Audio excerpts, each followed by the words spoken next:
Good evening. I would like to call this meeting to order. This is the Board of Trustees, Pajaro Valley Unified School District. Welcome, and thank you for being here tonight. I want to begin by acknowledging that this meeting will be live streamed and recorded. Whether you are here in person or watching online, we are glad you are here with us. Bienvenidos. Tenemos interpretación en español. Si necesita de este servicio, por favor, pase con... Oh, it's not Maggie. That's con Leticia. We hadn't changed that, sorry. The purpose of the meeting of the Board of Education is convened to conduct official business on behalf of our district and the students we serve. While we deeply value community participation, this is a working session of the board. Our focus tonight is on the items before us and on the outcomes that matter most for our students. One of our core values is ensuring that the voices of our community and each board member are heard, respected, and given meaningful space in this room. Everything we do tonight is grounded in that commitment. Our protocols are not barriers. They are the structure that ensures every voice has a fair and appropriate opportunity to be heard. Here is how we will move through tonight's agenda. Each agenda item will be called. Staff or a board member will present on the item. Public comments will be heard. We will call names in groups of 10. When you hear your name, please make your way to the podium. Time limits will apply based on the number of speakers. Board members will then each have up to 3 minutes to respond or ask questions. Board members have been asked to submit questions in advance so that answers can be prepared and shared as part of the presentation.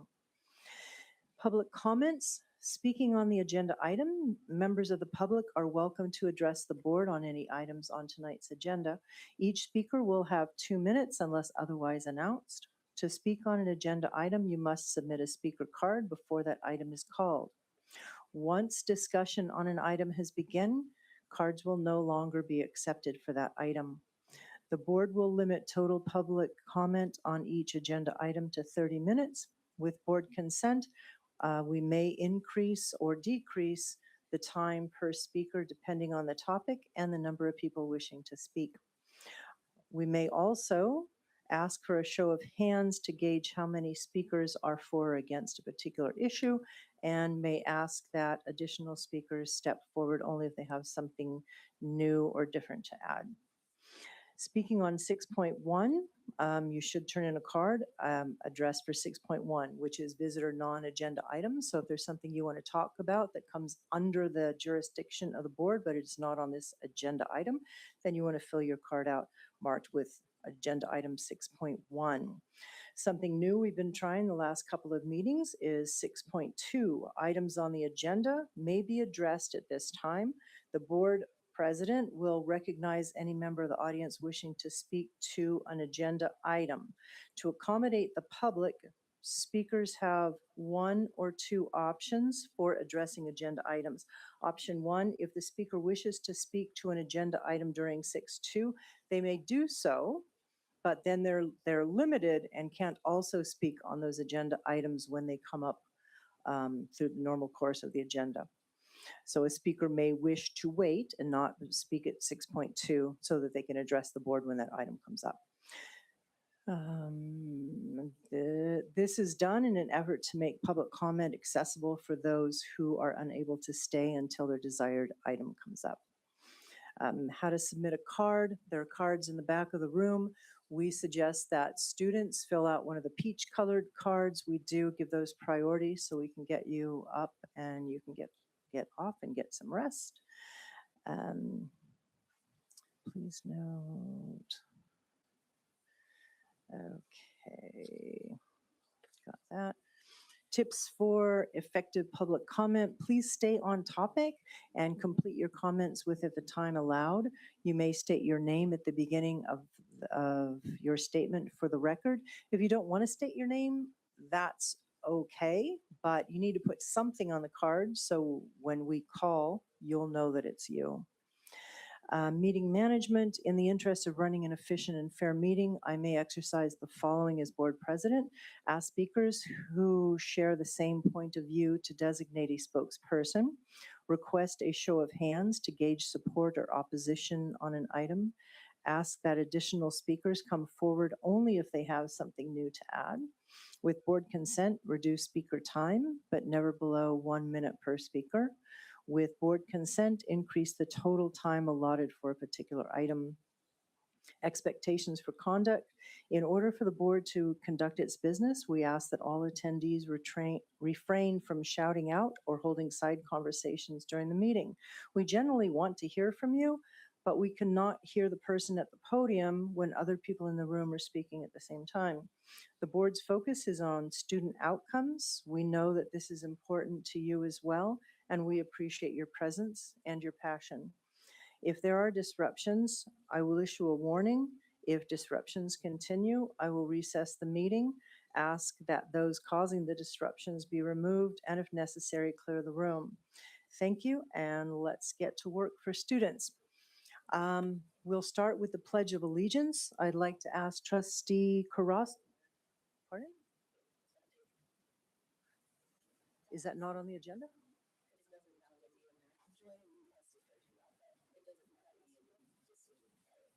Is it on the agenda? Okay. Oh, we should probably be in the speaker. Okay. Okay, you should probably be using the mic. Right, speaking. Okay, I'm going to ask Trustee Crosco to lead us in the pledge. Will you do that? It's on there.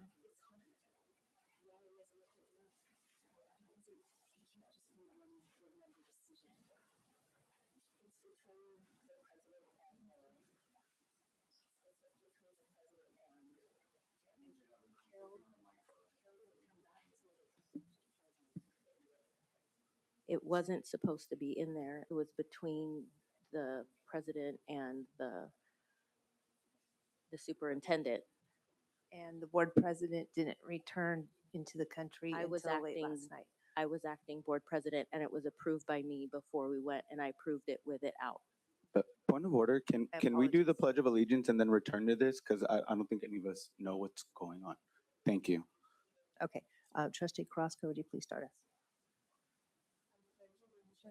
To the flag of the United States of America and to the republic for which it stands, one nation, under God, indivisible, with liberty and justice for all.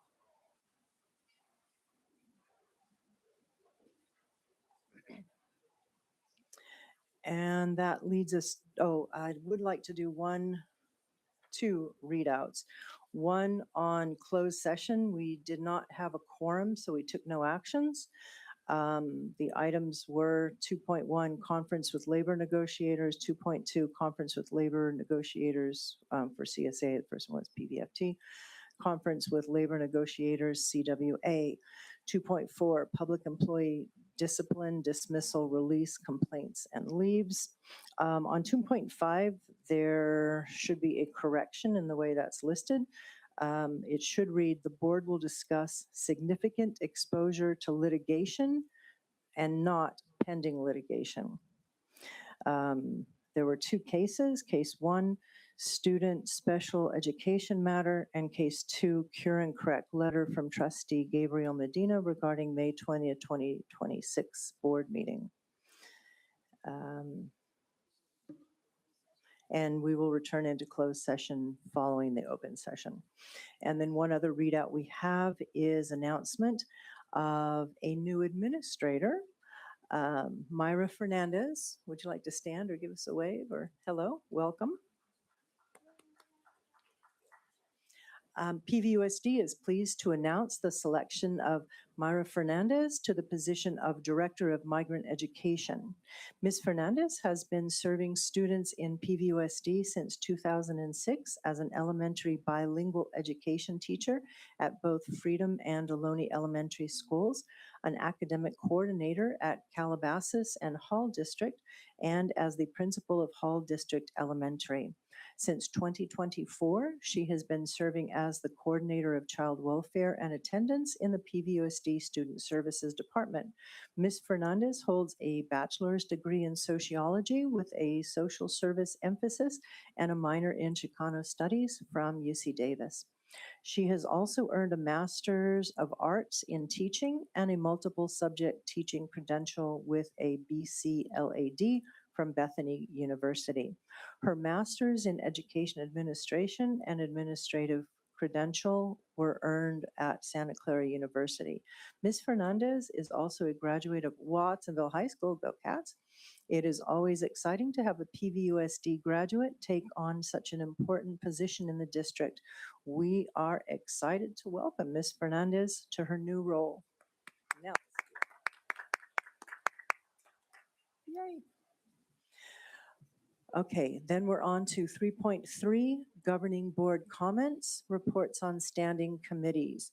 Who would like to start? Anybody have? Trustee Crosco, you seem to be prepared. Okay, so my public comments today will be in Spanish. Quiero agradecer a las familias de HA High que asistieron a nuestra última reunión de la mesa directiva y se tomaron el tiempo para compartir su preocupación sobre el hecho de que las grabaciones de nuestras reuniones en YouTube no están disponibles en español. Gracias por señalar este importante tema. Espero que podamos trabajar junto con el personal del distrito para encontrar una solución que permita traducir nuestras reuniones de la mesa directiva al español y hacerlas más accesibles para todos los miembros de nuestra comunidad. También tengo la intención de visitar a HA High el miércoles, no ahora, pero para otra semana, para conocer el espacio y espero tener la oportunidad de conectar con esta comunidad escolar y de padres. Gracias. Thank you. Trustee Medina? All right. Hola, everybody. Thank everyone who is here tonight, especially on a night when many families and amigos are gathering in front of a TV to watch the big game.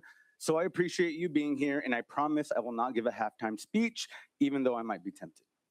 All right. I want to begin with a few items I received from our community this week, especially in my area, because the people writing to us are helping us understand what is happening at our school sites. Teachers at Hall District wrote about an outside reading consultant interrupting live sessions in front of students before first building trust with the educators in the room. That is not coaching, that is not collaboration, and it does not honor the professional skills of our teachers. A community school specialist at Pajaro Middle School asked a simple question about items on tonight's agenda. What have these consultants and coordinators changed for our students? She asked that while families in our area are visiting food banks more than once a week and driving out of town to find a meal.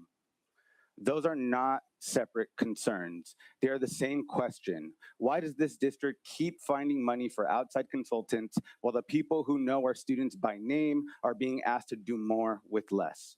Parents wrote about an athletic field where a child was injured and about a safety concern that has gone unresolved for months. A clinician and parent raised serious concerns about the school resource officer agreement, including whether a parent or guardian will always be present when a child is questioned, and what happens to our students when mental health positions disappear. Our custodians told us that they are handed new summer assignments on short notice and left to clean entire campuses alone at night. That is not a staffing plan. That is asking workers to carry an unfair burden. And our community continues to speak the truth about pesticides, about Driscolls, and about the health of children who learn next to those fields. We cannot talk about student wellness while ignoring the air our students breathe, the soil around our schools, and the families who work in those fields. I hear you all. And tonight I will ask questions on your behalf. I will ask for the documents behind every recommendation, and I will ask what the measurable impact has been for students. And I will keep asking why outside contracts move forward while school site staff, mental health support, custodial teams, and classroom educators are stretched thin. Our budget is a moral document. It tells the community what we value, and my values are clear. Students first, workers first, and familias first. And since Mexico plays today, I will end with this. May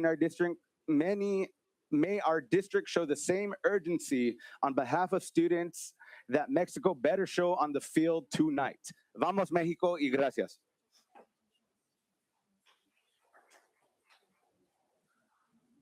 Trustee Flynn, did you have comments? Yeah. Okay. Trustee Navarro? I'll defer my comments.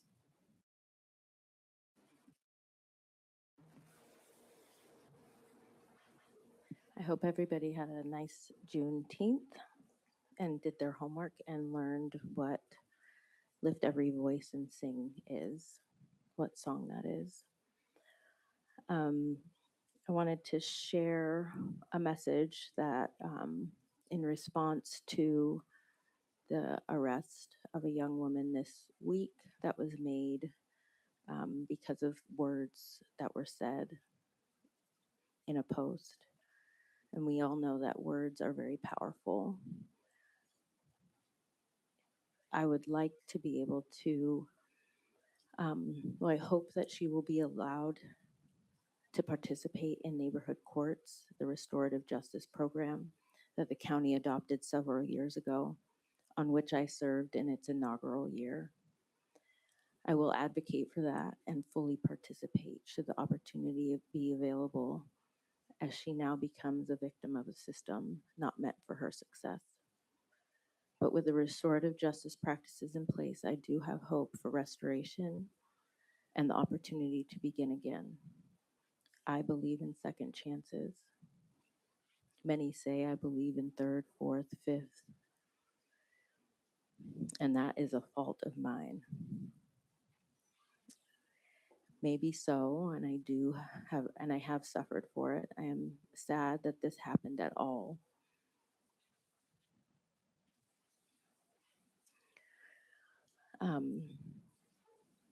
The other thing that I want to speak to is just for the record, as acting president, while Trustee Turley was away, I had asked that the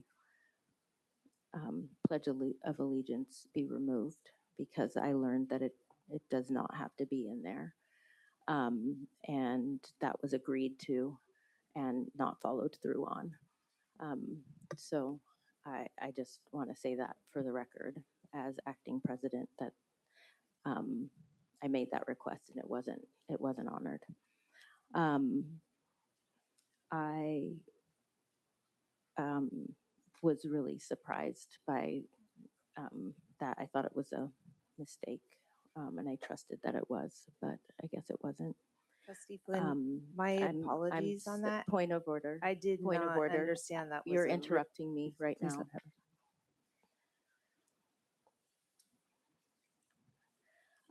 We can talk about it offline. This is my time, and I can say what I want to say right now. The other thing that I'd like to share is that I'm feeling extremely uncomfortable after being bullied last week by a fellow trustee who unprovoked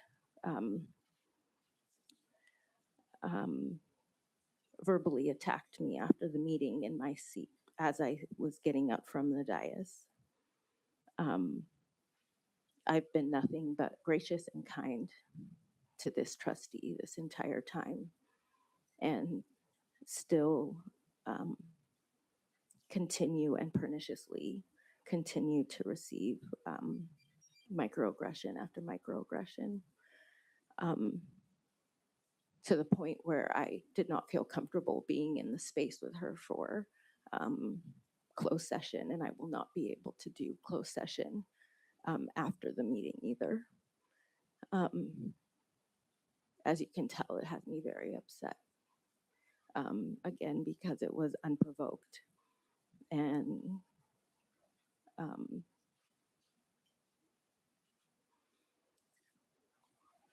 I'm just feeling really unsafe right now. So thank you.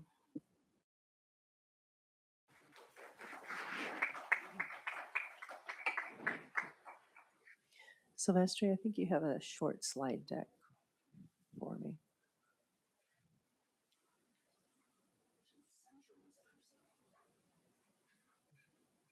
No? Okay.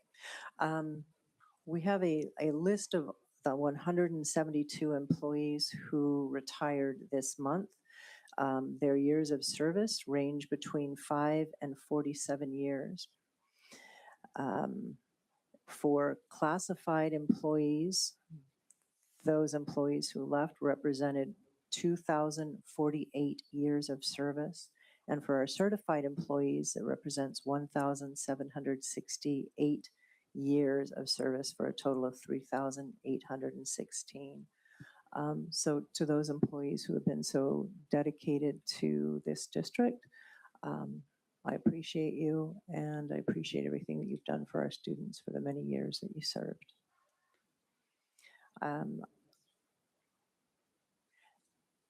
I'd also like to, I was out of town, I was on holiday during the last meeting, so I apologize for not being here. I appreciate that Trustee Flynn stepped in and took the reins. It's not a very easy job. Some of you may recognize that.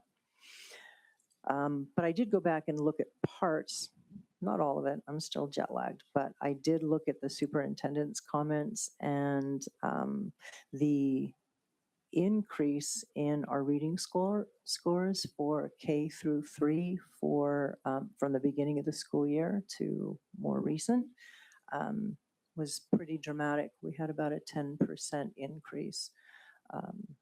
We always want to push the ball for improvement. Often what we see in a year of improvement is 1 to 2%, but to see 10 during one school year, I think is monumental.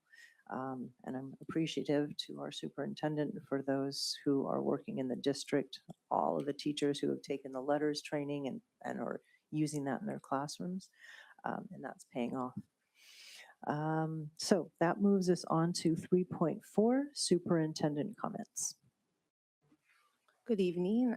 I have said I'd use superintendent comments for data, and after last week's presentation, which had a lot of data, we have no new data at the moment with school being out. However, Trustee Flynn, my apologies. I believed the conversation we were having regarding the Pledge of Allegiance was more of a hypothetical, we can do this, and that it would be more of a board discussion. So I'm sorry if your interpretation of that conversation was different, and I do apologize.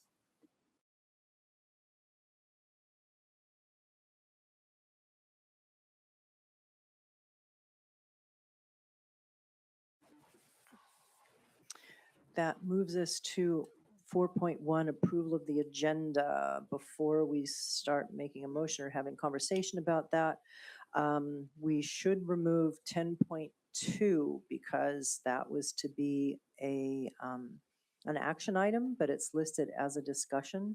So for this meeting, that'll be removed. It'll come back at a future meeting.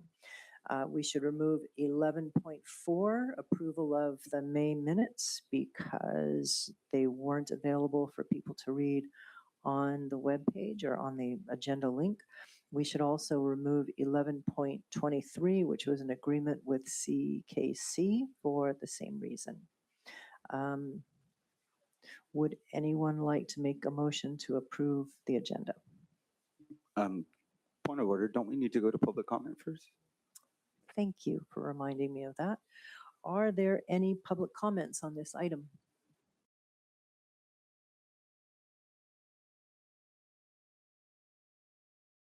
Okay, there are no public comments for 4.1. So back to, is there a motion to approve the agenda with those 3 items pulled? Parliamentary inquiry. Last week I asked, when we have discussion items on our agenda and then they move over to action, and usually that's the case, but I did notice that last week we had the discussion on SROs during report and discussion, and now they're in the consent agenda item. Was that also a mistake? If I could just get some clarity on that, that would be great. Yeah. SRR should be on a 9-point something. So we could go ahead and remove those items. Because that would be 11.33 and 11.34 for WPD and Santa Cruz sheriffs. Yes. So Trustee Medina, the consent agenda is an action item, And those can be moved over into an individual action item if you would like to move those to an individual action item. Well, or if you would like to make a motion and the board would like to move those over. I just would love us to be more consistent with the precedent that we're setting for certain items. And bearing it in the consent agenda item isn't the procedure that I'm told that we should be following. So I think, again, agenda setting really needs to hammer down on these rules to have some consistency on how things are getting on the agenda. And, you know, the president or the superintendent not really letting the agenda setting committee really put this on. As you could see what was happening with Trustee Flynn. So I'll go ahead and add those. So I'd like to amend it to include not only 11.4 and 11.23, but 11.33 and 11.34 to defer to the next meeting. Is there I'm going to repeat the motion to make sure I understand it. It's to approve the agenda, removing the three items I already listed, 10.2, 11.4, 11.23, and removing for a future meeting 11.33 and 11.34. Is that correct? Yes. Is there a second to that motion? I'll second. Hearing a first and a second, would you do a roll call for Can me? I make an amendment to that motion? Okay. Do I have to start with repeating all of what you said? So approving the agenda with the exception of removing items 10 point, can you help me out here? 10.2, 11.4, 11.4, 11.23, 11.23. and then now adding 11.33 and 11.34. Instead of removing them, I'd like to move them to the action item in section 9. Okay, I'm going to ask the maker of the motion if he accepts a friendly modification or amendment to that motion. According to Robert Rules, it doesn't need a friendly amendment. It could be amended. So since she made that proposal, it's just a matter of taking a vote. Okay, would you do a roll call for us, please? So do I need a second though? Oh, you're right, you do need a second. Would anyone like to second that amendment? I'm not hearing a second, so that leaves us back to the first motion.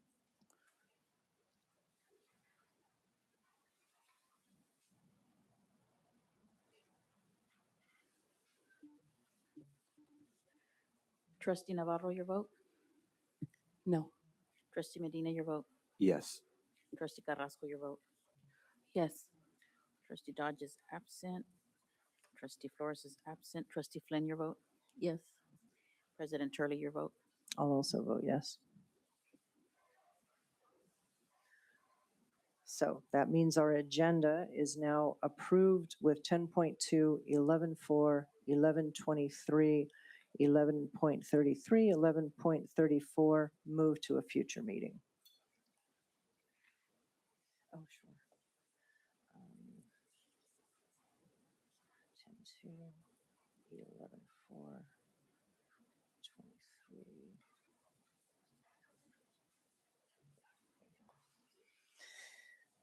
Okay, that moves us on then to 5, action report on closed session. We didn't take any action in closed session, so nothing to report out. That moves us to 6.1, visitor non-agenda items. So this is public comment on anything that comes under the jurisdiction of the district but is not on this agenda.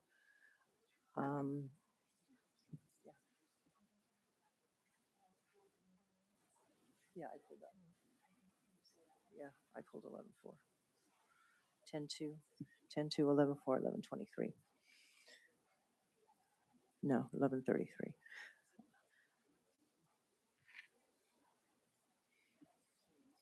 Do we have any cards for 6.1?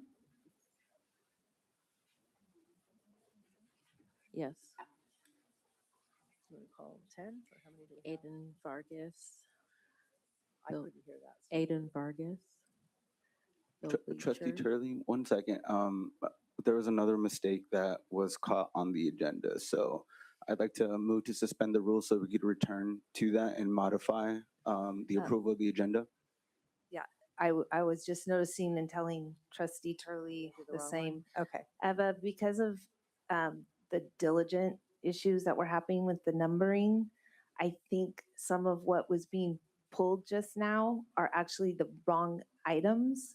And Oh. so I'm going to ask that we recall the items by the title. okay. Trustee Medina, if you could call the title of the things. So just to explain for the board and also the public, Diligent, which is the company that posts the agenda, had some numbering issues that are inconsistent with how things were published today. And so what we're looking at might be different than publishing. So just so we make sure we're pulling the right ones, Trustee Medina, if you would call them by title, and then if we can just revote, calling out the title of the ones so that we make sure we're voting to pull off the correct ones, because I think we may have voted on to pulling an expanded learning contract Okay. rather than the SRO. Okay, so there was a motion to suspend. Is there a second to suspend?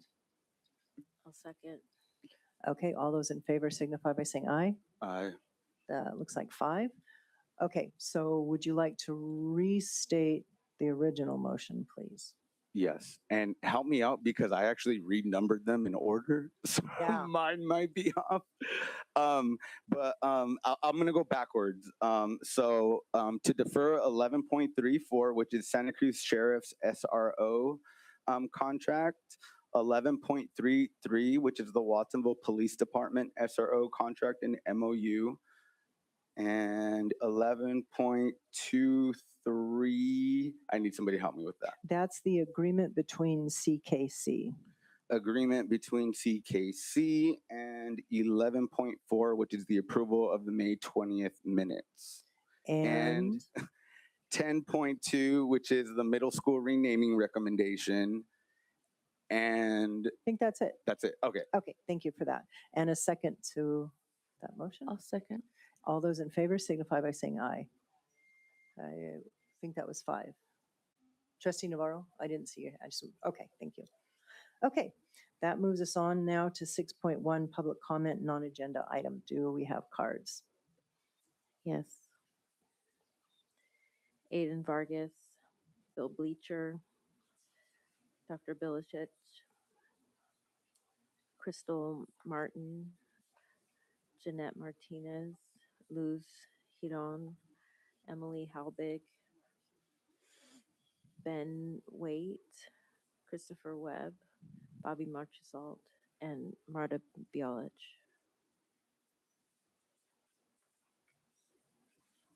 You're up, Mr. Beecher. Thank you. At the last board meeting, Brandon commented that benefits have not changed much against the budget. He's wrong, and it's hurting his own teachers.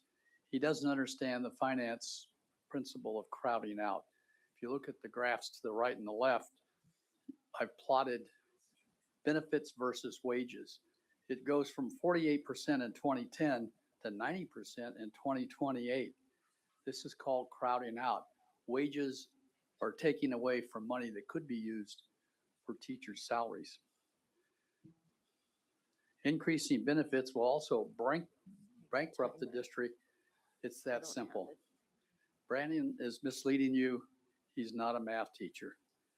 If you want to increase your wages, you've got to give up on benefits or vice versa. Changing subjects. Trustee Medina, at the last meeting, you wanted to vote on some suspensions. You have to show up for the closed sessions to do that, and you knew it. And then lastly, Daniel Dodge, I quit counting how many meetings he's missed. You guys have got to do something about that. Thank you.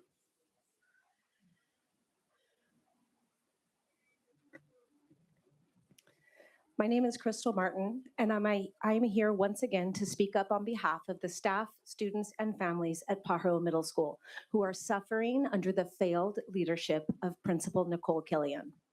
On a recent Facebook post by Watsonville PD, Trustee Navarro claimed no knowledge of the online threats made towards a teacher at Pajaro Middle School and further claims that these issues are not within the purview of the board and that these matters should be taken up with the district office. As you all know, PMS teachers have already filed a grievance and taken a vote of no confidence where all of the issues were documented. Myself and other parents have reached out to the district and county office, and aside from Trustee Medina, haven't received much response other than polite replies. If making sure a principal is doing their job and keeping students and staff safe doesn't fall under the purview of the board, then what are y'all doing here? We know that parents place immense trust in us as educators to do what is best for their children. We also know that many parents in our community are hesitant to speak up publicly, which places an even greater responsibility on our schools and district leaders to be transparent and responsive when concerns are raised. I don't know if your plan was to bury your heads in the sand and hope that we'd forget over summer break, but we won't. Please remove Principal Killian before a student takes action on their threats.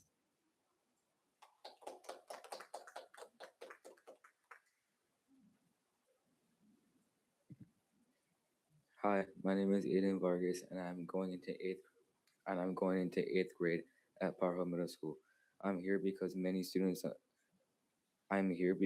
Because many students at my school are unhappy with the way Miss K leads our school. I understand that being a principal is a difficult job, but I believe there are serious problems that need to be solved. The school is unstable with her as principal because students know that they can get away with things and she's not respected by most teachers and students. I hope the school board will listen to the concerns of students, teachers, and families and solve the problem by getting a new principal. Thank you.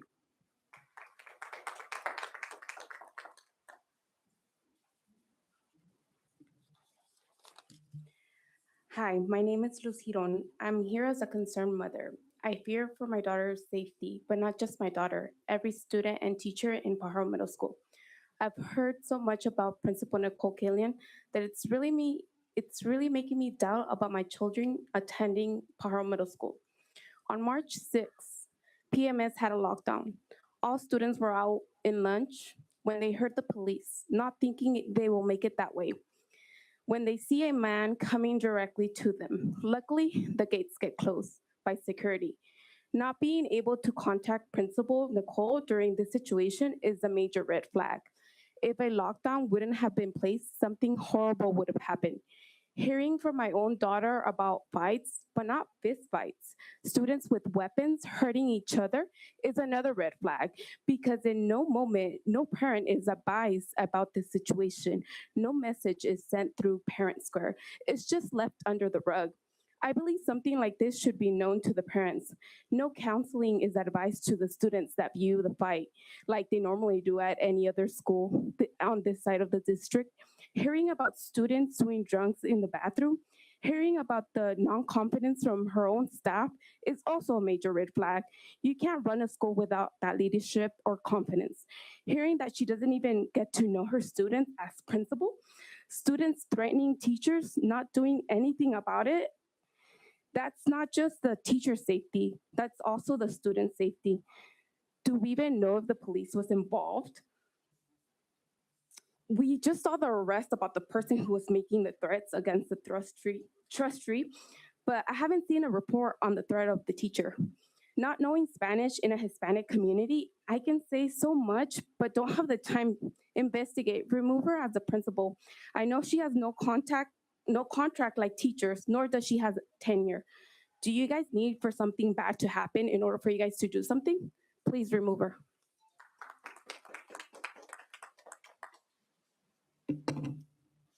Good evening, board members. My name is Janet Martinez. I am a teacher at Ohlone Elementary, but tonight I'm speaking as a member of this community and as someone who cares deeply about our students.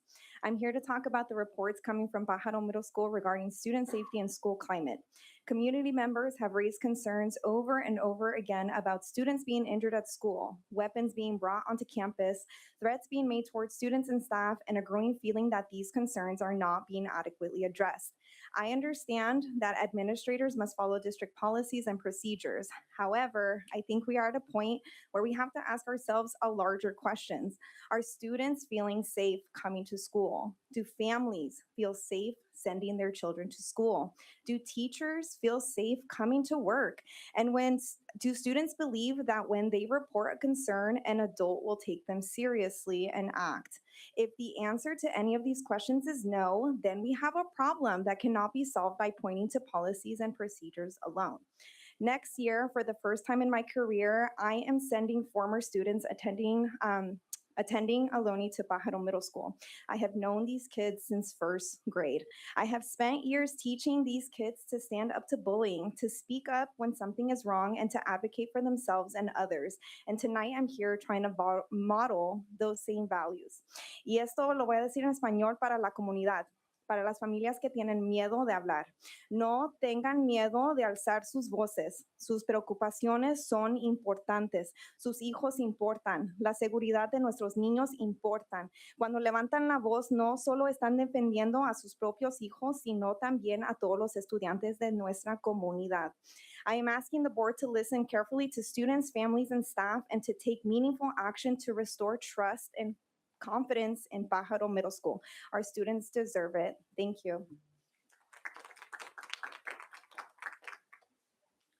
Good evening. I'm going to raise this up a little bit. My name is Ben Waite. I'm a teacher at Pajaro Middle School as well as a union rep. I would like to address the situation at Pajaro Middle School. 2 years ago, Pajaro reopened after the flood. The flood devastated the community, the families, the students, and the staff at Pajaro. Before the beginning of the year, the district showed up for a ribbon cutting ceremony and to show off the new coats of paint. When the ceremony was finished, the district left and for the past 2 years has pretty much remained unwilling to provide support to Pajaro Middle School. The absence of support began by hiring a part-time principal to run a reopening, transitioning, and traumatized staff and student body. Ms. Killian, with 1 year of principal experience, was hired to be the principal of 2 schools. Obviously, this created numerous numbers of problems. However, the staff at Pajaro are great collaborators and problem solvers. We do not arrive at school, go to our classrooms, shut the door, and pretend problems don't exist. We get together and we find solutions. Several staff members met with Dr. Contreras and convinced her that we needed a full-time principal. My question is, why did we need to convince you we needed a full-time principal? When Ms. Killian became full-time principal, the district provided no support for her. While I hold her accountable for her decisions, the district's lack of support exacerbated the situation. She has had 5 different supervisors in her 2 years as principal. In addition, the district was aware of growing concerns from the staff. We worked together to make the safety issues known through the proper channels. We filed grievances and employee complaints through HR. The district failed to provide any extra support to Ms. Killian or the site. The staff at Pajaro Middle School have no trust in Ms. Killian, and we have no trust in the district. Your time is up. A school with no I ask you to trust respect the time. Your between 2 minutes is up. administration Thank and you. staff can never Please be a email the board. safe learning I environment. appreciate your words. Thank you. Thank you. Thank you. The only way The to next begin to person repair the is- situation is to acknowledge and respect Turn his the mic off, staff please. and to assign Somebody a new turn his mic principal to off, Pajaro please. Middle School. Thank you. Good evening. Before I start, is it possible to get our time rolling up there so we can see it, or no? It would just be helpful as speakers, I think, to know what our time is. Thank you. I just wanted to start by saying, Trustee Flynn, I want to commend the job you did last meeting as president. It was an incredibly well-run meeting. You were had a very, hello, okay. I could be loud. A situation at the end of the meeting, and you handled it better than I think I've ever seen anybody or could. So I want to, and regarding the stuff you said today, you know, you and I have vehemently disagreed on some votes. However, we'd also, I consider you a friend and you do an excellent job. I appreciate your leadership. So thank you very much for that. I do want to remind people up here, because something that happened last time, if you vote for something and it doesn't pass, and then it comes back around to a different one that contradicts that, you can vote no to that and come back again. Yeah, I don't know, just I didn't do anything, promise. What's up? Okay. Hello. I'm going to take a couple extra seconds, all right. So I just want to hold up, Bobby. A No, point it's of all order, good. and I want to reset your time.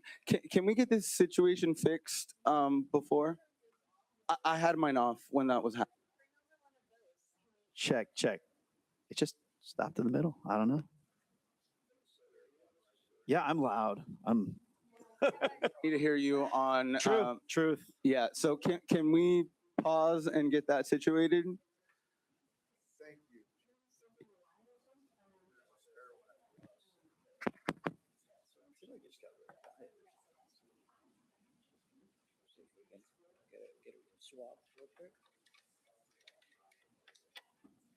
I break things. Bobby Marcheshalt has broken the equipment. No. Friends at home, we're pausing just for a minute because we're having some technical difficulties. Sit tight.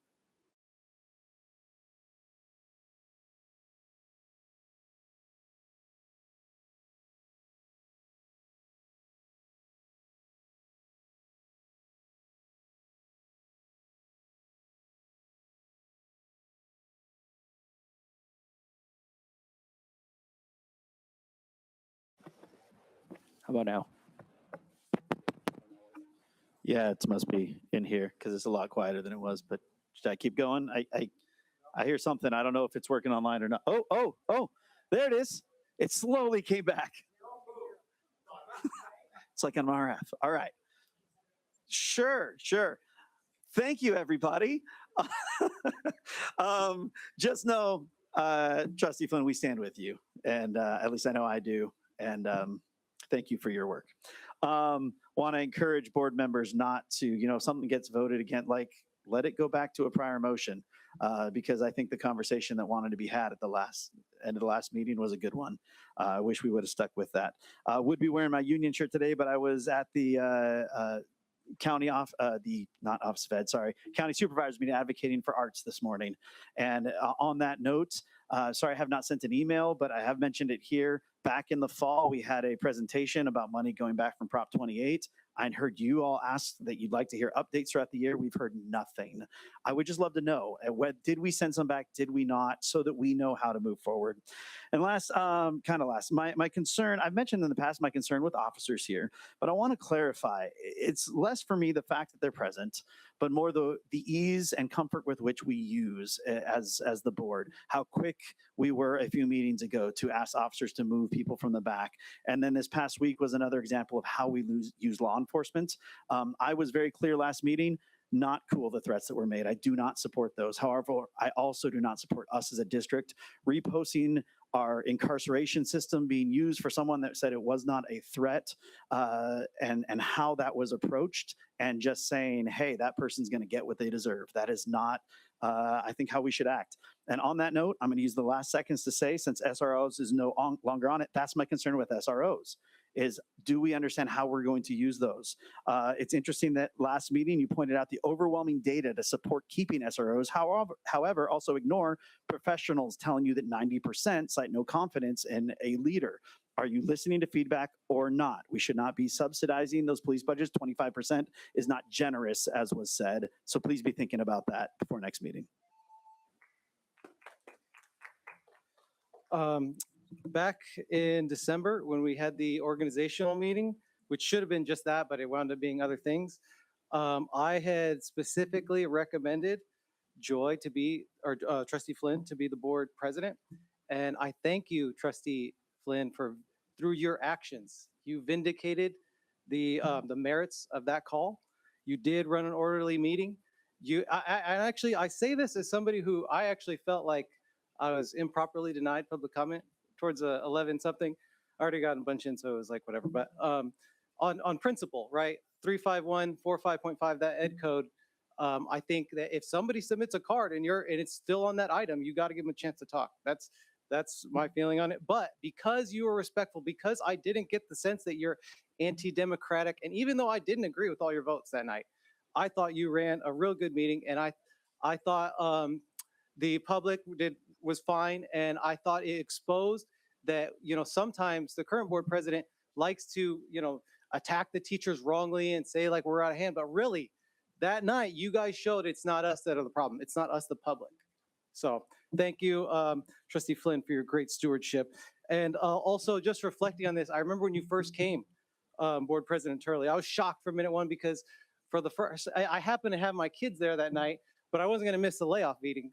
So I come, and then first off, I met with officers at the door with my own kids, and they won't let me come in to put a public card in. I eventually am able to get in. I come here to the podium with my kids, and then you were so dismissive that night that when I came later for public comment, and if you want to go see this, go see at the part 2 hours, 19 minutes in, I come to speak, and then you talk to me like if I never submitted a public comment. Trustee Turley, I might have more minutes in these meetings than you, total lifetime. I know how to do a card, and I think we just need to make a choice to listen to the public. And also, why did we ever switch from board docs, and did that cost money? Thank you.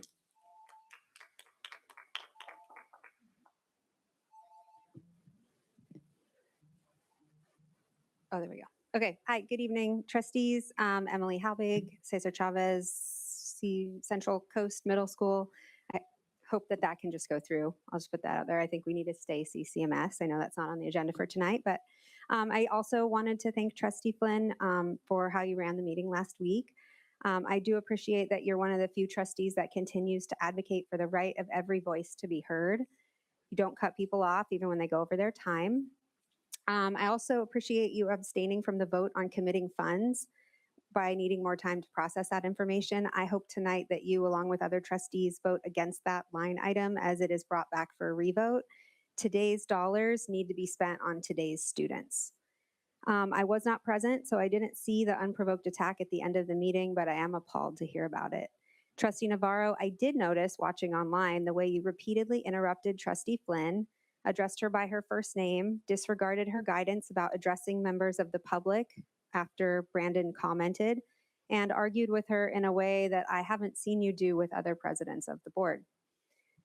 At last night's Sustainable Schools Advisory meeting, the committee was presented with a summary of socio-emotional and learning needs by grade level. It emphasized the importance of socio-emotional supports in middle school. The presenter stated that most of the important stuff happens in middle school as students form their identities. So I'm asking, why did we remove socio-emotional counselors from our middle schools? If we can recognize the importance of this type of support for students in 6th to 8th grade, why did we cut in half the counseling services that we provide to these students?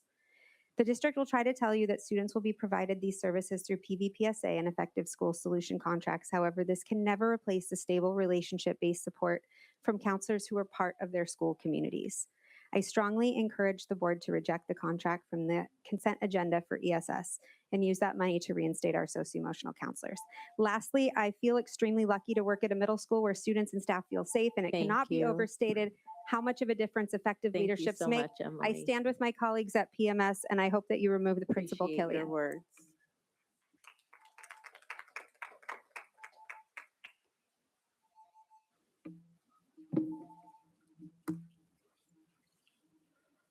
I think my one looked like a two. Sorry.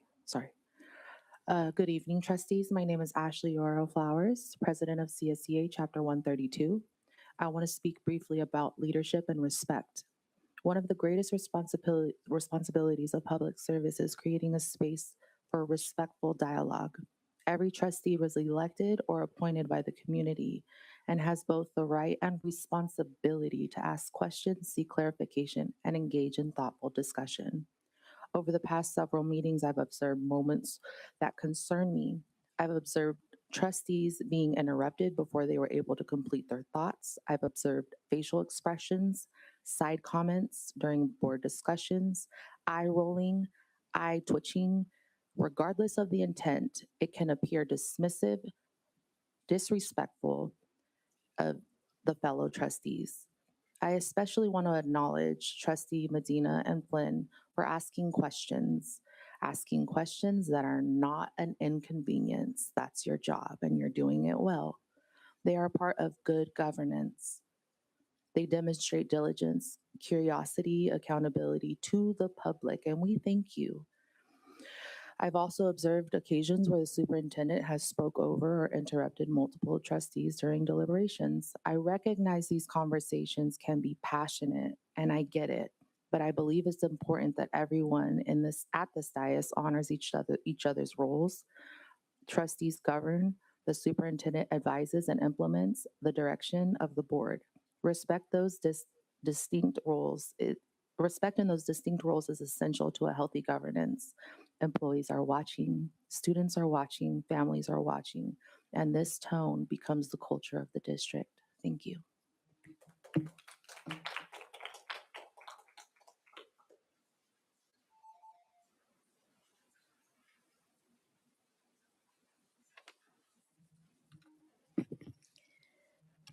Good evening, President Turley, Vice President Flynn, and Superintendent Dr. Contreras.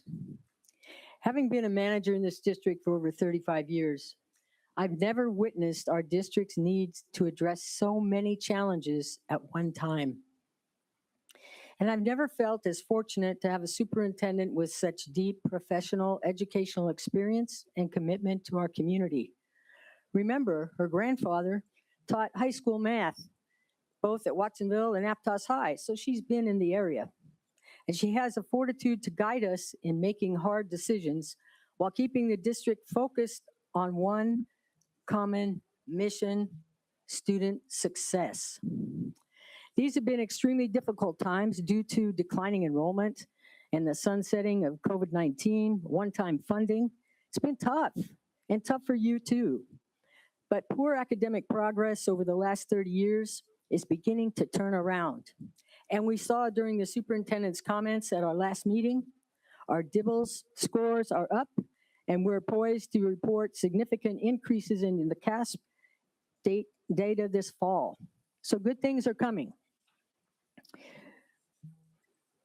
Early in the superintendent's tenure, she and you, our board, successfully led a $315 million bond measure to support continued community investment in our schools and students. That was a tough time to get a bond through with all the things that had already happened to the community, so many other taxes. Our superintendent has continued to address challenges with positive energy and strength of commitment. Dr. Contreras has shown academic achievement is their #1 priority. And I thank you, Dr. Contreras, for your ongoing leadership, professionalism, and promise to PVUSD. Trustees, please know that I and many others of this community, Dr. Bilicich. okay, that we see Thank you and we you. appreciate you, the board. Thank you. There's one name that I didn't call, Martha Flores.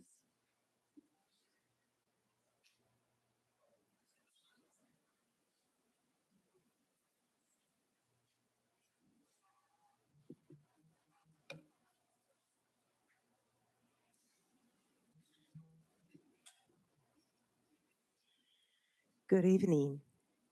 I want to start with a positive. At EA Hall, I want to thank Rob Mayeda, who once again spearheaded the EA Hall Middle School Kawakami Watsonville Sister City virtual program. And a big thank you to Mr. and Mrs. Mizuno, who taught basic Japanese to our students. The program was a great success at EA Hall. Club Chev once again continued its community work, especially with PVA, Mi Casa es Tu Casa, and did their altar presentation for Dia de los Muertos. These supporters also, like Lupe Medrano, Artemisa Cortez, Ashley in the after-school program, fill in when we couldn't have the support, financial support, and also to support us in supervision. 5 years ago, I came before you to address my concerns about the budget. And each year, I try to bring your attention to accountability with the budget. I bring this to your attention because an example is this year, like the previous years, school site council ELAC meetings, where parents this year approved fundings for club chip, and the clubs at EA Hall. To make a long story short, by springtime, no money. Even though I made sure that at every meeting I brought to the attention of funding the clubs for support for their activities at our school site. The trust that we had on our site, our parents, and the accountability is gone once again. Our school has gone through a lot of trauma, and I ask you, please help our sites with the accountability. Make sure that we are being supported for the stakeholders. This is work for the stakeholders. And to be denied fundings for our clubs and if you could see the look of our parents and the students when we were told no money, after we were told at every meeting the monies were there, here, here, here, and then at the end of the day, no money. The trust is gone. So again, the voice of the parents need to be in the minutes. I asked for the minutes and I asked where is the voices of the parents and where is what we spoke about. So please, district, review the school site minutes for every site.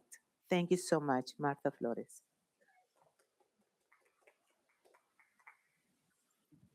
Good evening, Board Trustees. My name is Marta Belich, and I'd like to raise a public meeting proceeding policy issue. Last week, I addressed the concern of multiple tripods obstructing access to public speaking near the podium. The signs on those tripods provided clear advocacy displays on an active labor dispute item. Look at the public corridors at each side of the council chambers near the separation wall and in front of the separation wall. Again, there are steel tripods with posters in each of the corridors. I believe that a citizen, Bill Beecher, has set up the tripods with his own personal messaging. The tripods are safety hazards in regard to tripping, and the placement is a privileged form of messaging. Just to clarify, does any member of the public have the right to set up tripods around the meeting room and in the restricted access area? What is the tripod limit to cluttering the space in the chambers? The ideal resolution would be to have the tripods removed and direct Mr. Beecher to stop setting up the tripods in the chambers. Accordingly, I ask that the board order that the tripods be removed promptly. However, if you insist on letting Mr. Beecher set up the tripods, then I request the board to state whether all members of the public can set up tripods with posters with their preferred messaging in front of the board meeting room and in the restricted access area. Thank you. Point of order, Trustee Turley. Trustee Medina? I actually walked in and almost tripped on that thing. I thought it was the district's tripod. So I would like these to be taken down, and I would like members of the public not to promote their messaging at our public meetings, especially if that's not going to be given to other constituents who are at these meetings as well.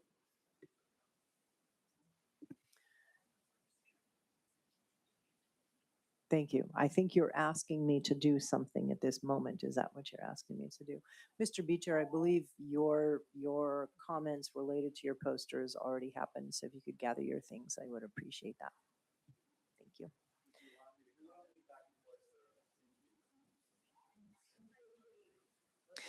you. Trustee Turley, can I reclaim my time for my board comments, please? No, because board comments happen during board comment time. Sorry. Thank you, though. How many cards do we have for 6.2? Two?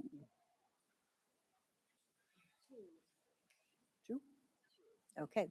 We have 2 cards for 6.2. Could you please call the names? Trustee Turley, we could give board comments after an item, correct? That was 6.1 public comments?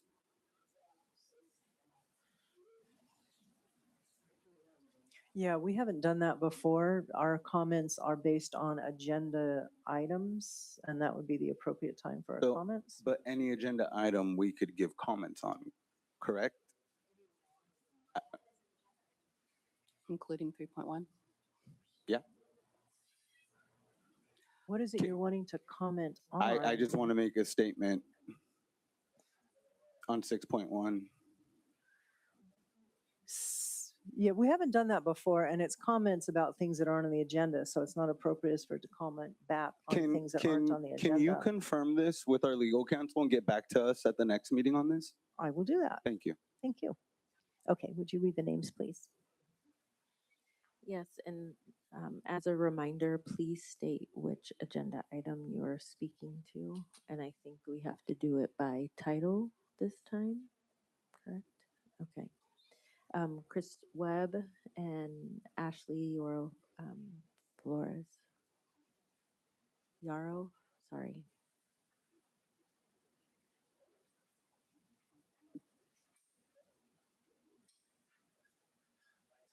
That might be hard. I prefer to give the numbers.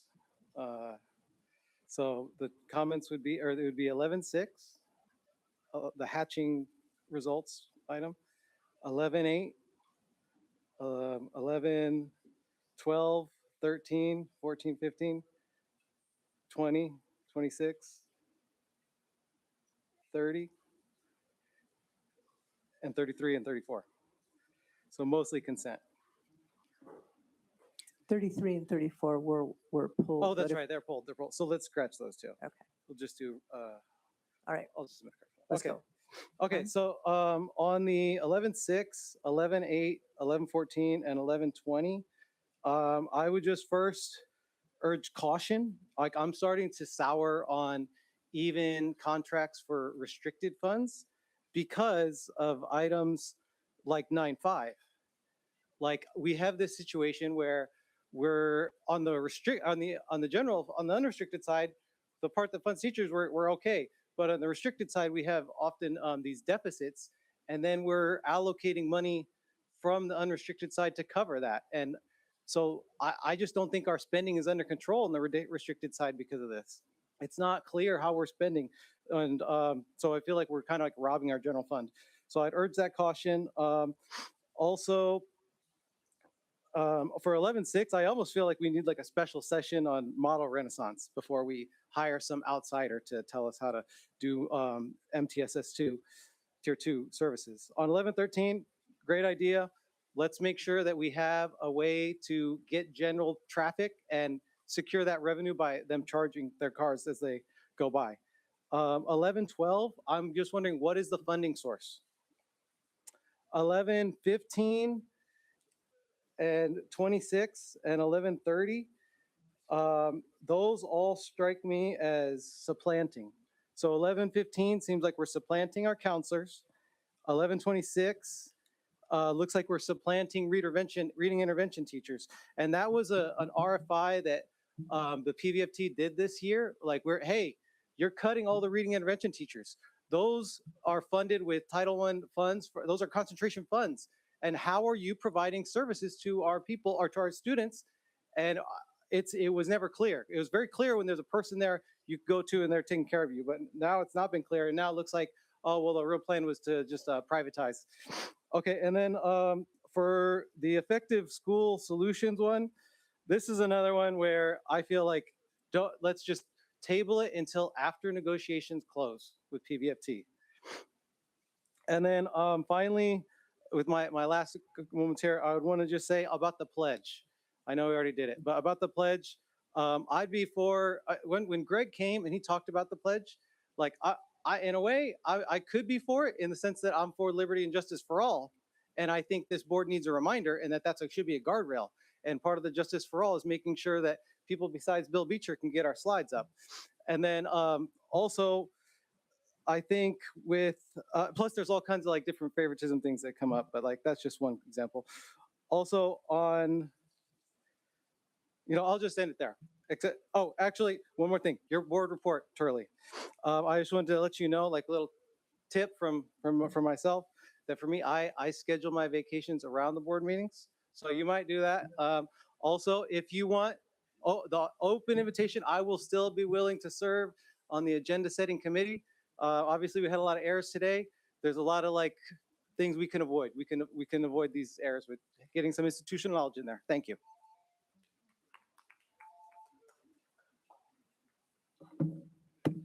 Good evening, trustees. My name is Ashley Flowers. president of CSCA Chapter 132. As I reviewed tonight's agenda, I found myself reflecting on a few questions. When we adopt the LCAP and speak about multilingual communication, family engagement, and equity, how will we know these commitments are making their way to the daily experiences of students, families, and employees? When we adopt the budget, how, or if we adopt the budget, please don't, how do we ensure our investments strengthen not only programs, but also the people responsible for carrying them out? When we approve contracts for outside services, are we also asking whether we fully have invested in the incredible talent that already exists within our own workforce? This year, CSCA and the district negotiated language recognizing bilingual proficiency and translation services because we know many of our classified employees are already serving our families in multiple languages every single day and not being compensated for it. So this was a big win for CSCA. What is the timeline for implementation, right? When will classifications be identified, right? How will employees be notified of the opportunity to demonstrate their language proficiency? How will the district ensure these new opportunities are accessible to the employees that it was intended to benefit, right? And our families. Earlier today, we met with district leadership and our communication was productive, grounded in communication of respect and honoring seniority. That's governance and that's leadership. Thank you. I just want to continue with communication because when it's good, it's great and we all win. So do the students.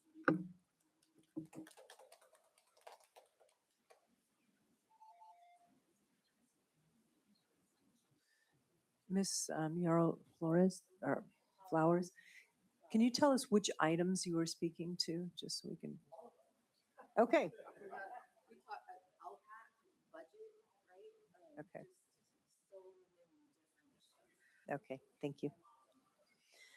That moves us on to 7.1, PVFT, Pajaro Valley Federation of Teachers. Yeah.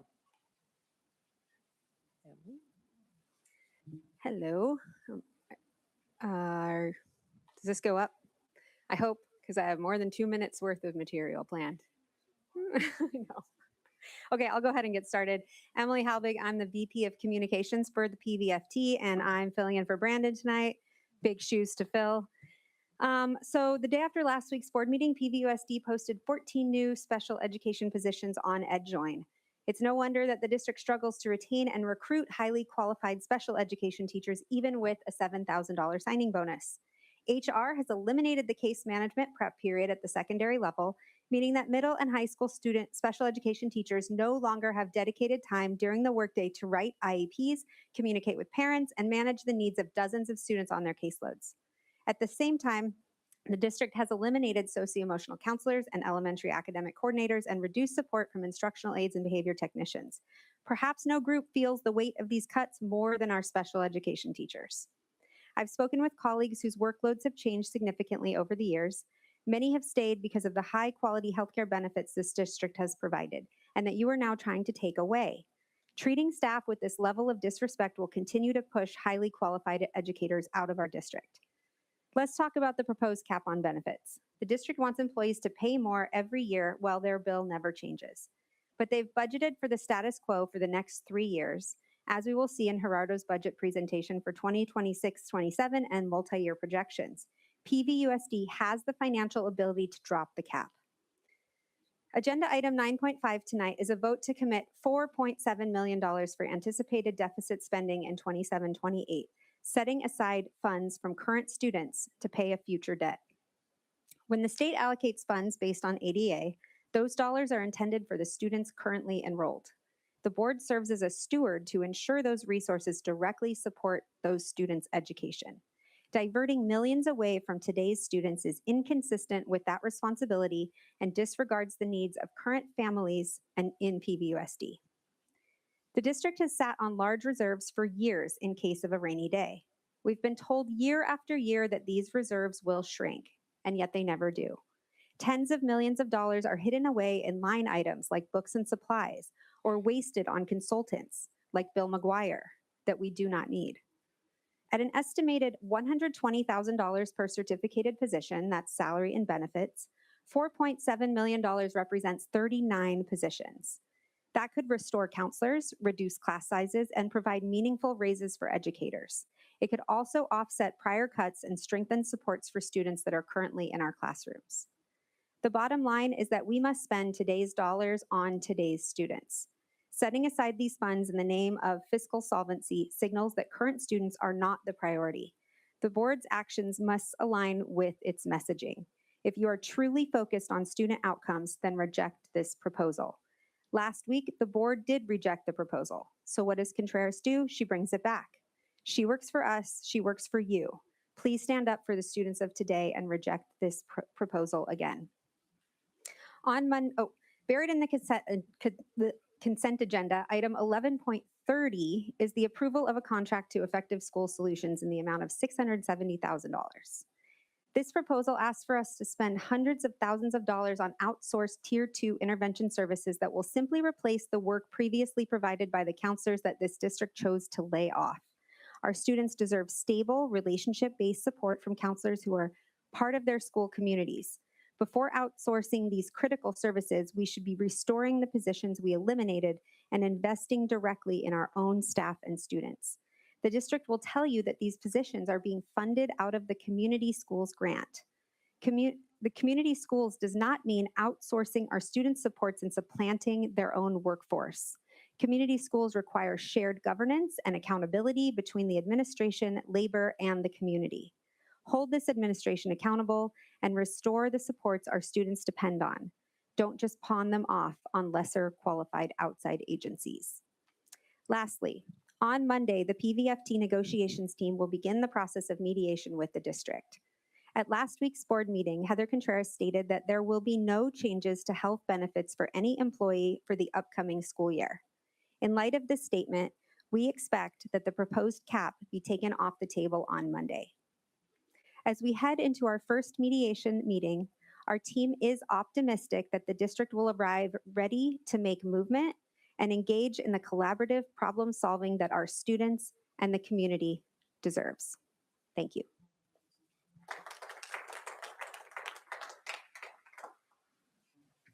Next up is 7.2, CSEA, California School Employees Association.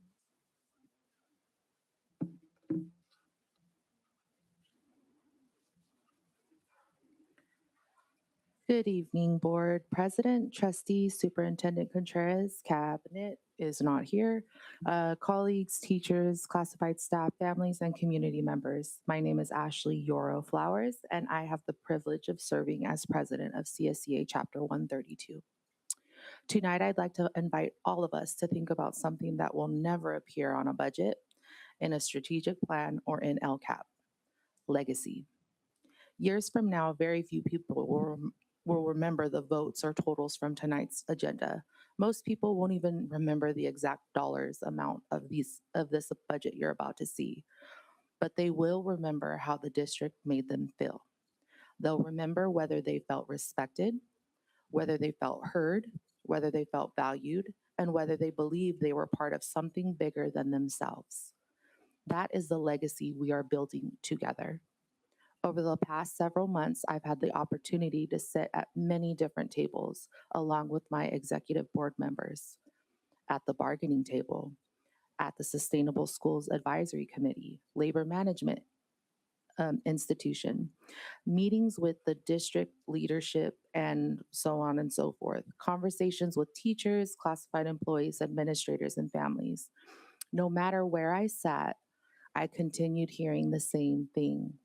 People care deeply about this district. They want to be part of the solution. They want to serve students well. They want to know their voice matters. Today reminded me what is possible. This afternoon, CSEA and the district with Mr. Kip Bragg met to work through healthcare assistant assignments and reassignments and realignments. Our healthcare assistants did amazing. We didn't agree because it was easy. We made progress because we listened. We respected one another. We honored seniority. We stayed focused on finding solutions. That is what collaboration truly looks like. not perfection, partnership. It's not ideal that health assistants have 2 school assignments, but it's where we landed. Partnership. Serving the Sustainable School Advisory Committee reminded me of something else. Every district does face difficult decisions. Every district has financial challenges. Every district has competing priorities. What distinguishes great districts isn't the absence of challenges. It's the courage to invest in people while working through them. One district we've been studying was Oakland Unified School District. Inclusive schools with set cohorts look great and manageable. They recently reached a tentative agreement providing a 16% salary increase for classified employees. That agreement wasn't simply about compensation, it communicated value. It reminded employees that they mattered. And we continue shaping the future. As we continue shaping the future of PBUSD, I hope we continue to ask ourselves an important question. What message are we sending to the people who choose to dedicate their lives to our students? One accomplishment I am especially proud of this year is the language we negotiated in regards to recognizing bilingual proficiency and translation services. Every day, our classified employees communicate with families in Spanish, Mixteco, Arabic. The list goes on and on. They build trust, they remove barriers, they help families feel like they belong.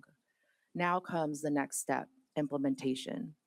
Let's identify those employees and those people and recognize those skills. Let's identify those classifications.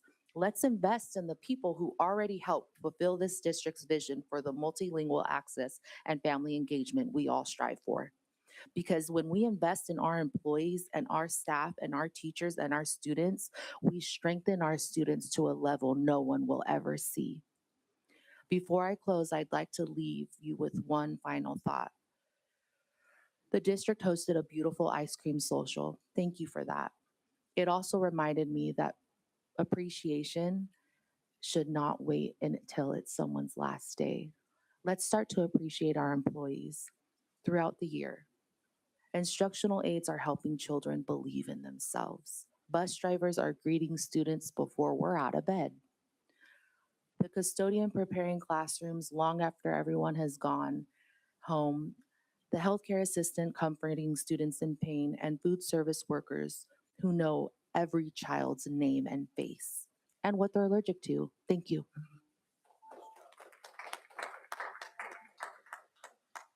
Next is 7.3 CWA, Communication Workers of America, the substitutes.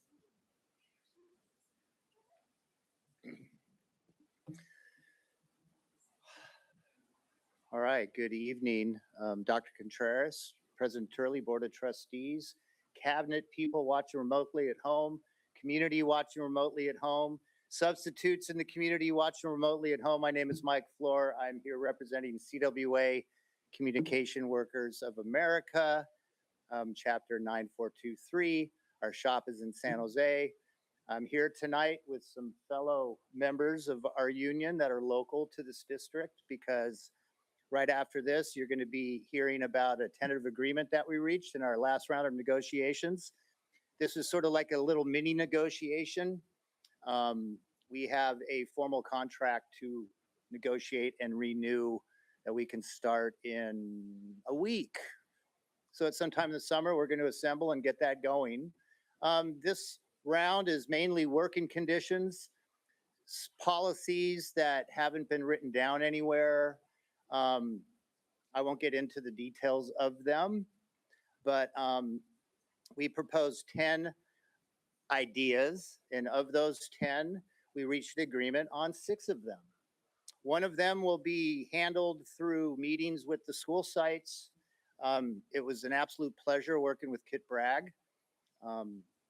Scheduled meetings, fairness, open communication, friendliness, brevity, positivity, building things, being creative. It was great to be heard. It's been fantastic working with Dr. Contreras this year and last year. So our position as CWA, we're up and coming. I really appreciate the opportunity to do this work. the couple of years that I've been doing it, especially the last year, especially the last 6 months, I've done some personal growth, which is kind of amazing. I've said some things to other members and people that I can't believe they're coming out of me. It's like, man, I might actually make it to be a real adult at some point. So this work has been really a positive experience for me. I apologize for not being at the last meeting. And the meeting prior to that, I waited 3.5 hours. That was the toddler meeting, the busy one that went till like, the next day type of thing. So I had to cut out because I had commitments. In the last week or so, life is hitting me pretty hard. Somebody said earlier that Dr. Contreras took over and the district was being hit on all fronts. That's happening to me. My dad's health, he's in a different city. My mom's house and some projects going on over there. Where I live is being sold. So there's some stuff that I have to do, and the future of the tenants that live in this cool little community are at risk. So I spent the last couple of days trying to deal with some logistics. I'm pretty tired. I'm pretty frazzled. Not a lot more to say. I just would like to encourage you to approve our tentative agreement coming up soon. And I had ideas to recite a poem or some lyrics or something like that. I don't know if that's appropriate or to do right now, but I have time if you'd like to hear it. There is unrest in the forest. There is trouble with the trees. For the maples want more sunlight and the oaks ignore their pleas. The trouble with the maples, and they're quite convinced they're right. They say the oaks are just too lofty and they grab up all the light. But the oaks can't help their feelings if they like the way they're made, and they wonder why the maples can't be happy in their shade. There is trouble in the forest, and the creatures all have fled, as the maples scream oppression, and the oaks just shake their heads. So the maples formed a union and demanded equal rights. The oaks are just too lofty. We will make them give us light. Now there's no more oak oppression, for they passed a noble law, and the trees are all kept equal by hatchet, axe, and saw. That's the trees. I just saw the band that wrote that 2 weeks ago at the LA Forum. It was a big deal for me, and I felt it was somewhat appropriate. So you are looking at 3 local members: Jan Morris, Marianne Nagel, Robert Hathaway, Chip Bachman. They are our bargaining team as we regroup. And 2 years ago, it was just me. So there is progress being made. And I really appreciate the opportunity to come up here and share with you guys. And I hope that you pass our tentative agreement. Thank you very much. Thank you. That brings us to 8.1, public disclosure of collective bargaining agreement between PVUSD and Communications Workers of America. Report will be presented by Gerardo Castillo, CPA and CBO.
Are there any public comments to this item?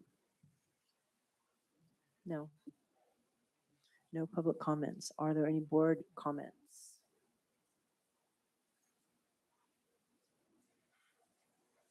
I'm not seeing any board members indicating that they have any comments. So moving on then to 9.1, approve tentative agreement with Communication Workers of America for the 2025-2026 school year. Report will be presented by Kit Bragg, Assistant Superintendent of Human Resources.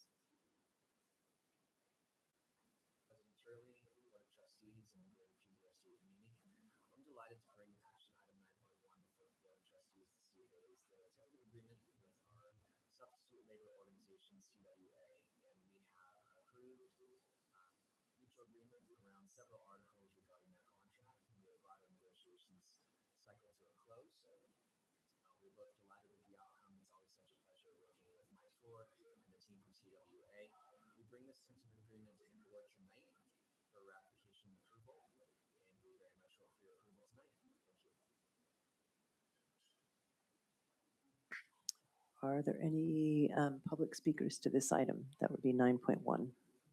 No. Are there any board comments on this item? Trustee Medina. Yeah. One, this whole video setup isn't really working for me. So if cabinet members don't like showing up to present and give a presentation because they can't handle a bit of criticism, then maybe they should just stay home and not show up anymore. Other than that, I want to go ahead and move to approve item 9.1 to approve the tentative agreement with communication workers. I'll second. Were there any other trustees who had comments on the item before we take a vote? No. Okay. All those in. Okay, go ahead. I just wanted to thank CWA for working collaboratively with our HR department and our DO office in order to come to this agreement. Thank you. Okay, all those in favor signify by saying aye. Aye. Aye. Looks like 5 to me. Moving on then to 9.2, approve 20. Pardon? Oh. Okay, so 5 in favor and 2 absent. 5002. Okay, motion passes. All right, 9.2, approve 26-27 special education local plan area SELPA. Report will be presented by Heather Gorman, Director of Special Services.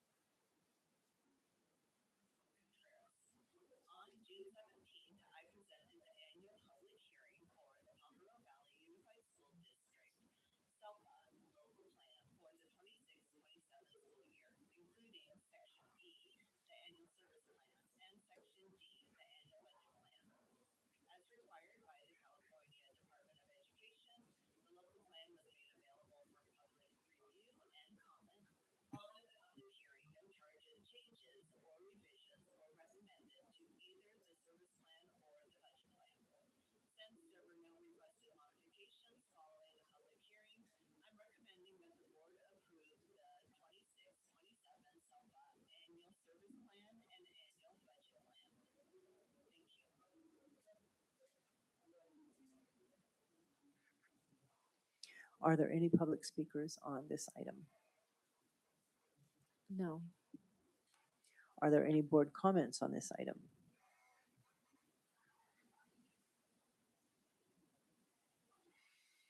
Seeing none, would anyone like to make a motion to approve this item? I'll make a motion to approve. And a second? I'll second.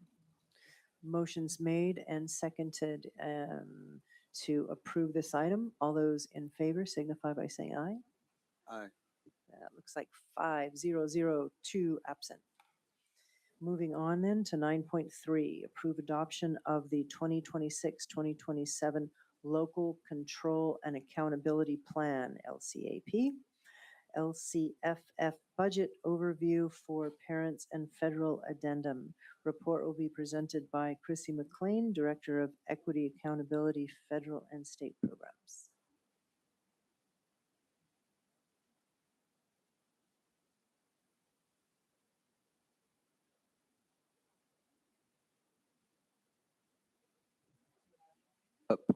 From my understanding, I don't think anything was submitted for a presentation.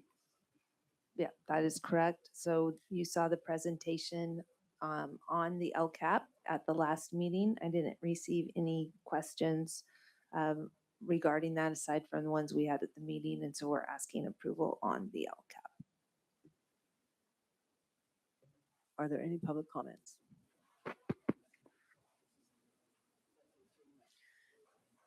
Nothing on 9.3? Okay. Any board comments? Trustee Medina? Yeah, I just want to make sure, on page 15 of the LCAP draft, under engaging educational partners, there's a blank line that reads, a total of blank student submitted survey responses. And I'm just curious, from like a legal compliance standpoint, are we able to still pass this even though there's some information missing? Yes, what happens if there is missing information? And in that case, it may have been that no one submitted something on that item. But if there's anything that the CDE needs from us, they come back and ask for an addendum. And in that case, we bring that addendum back to the board.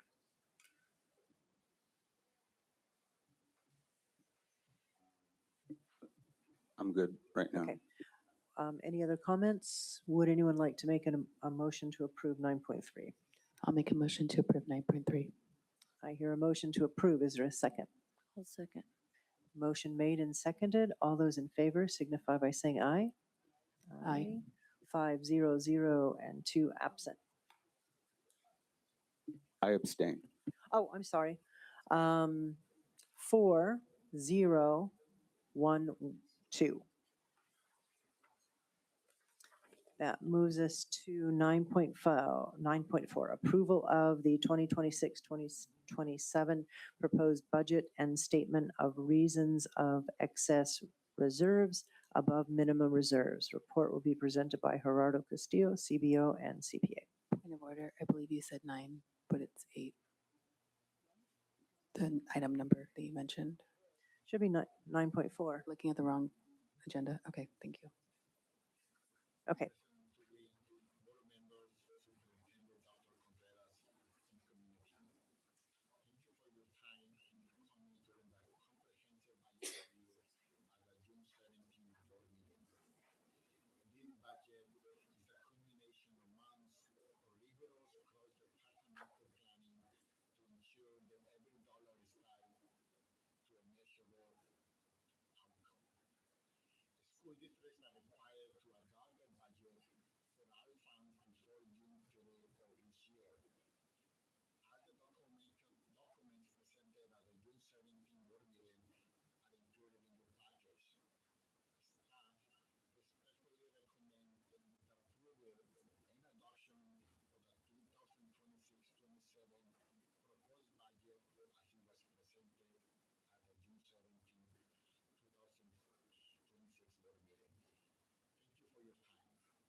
Yeah. Are there any public comments on 9.4? Yes.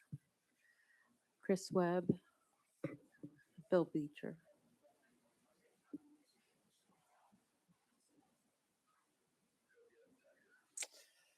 I just think it's like it poses an interesting contrast to see that we're above reserves.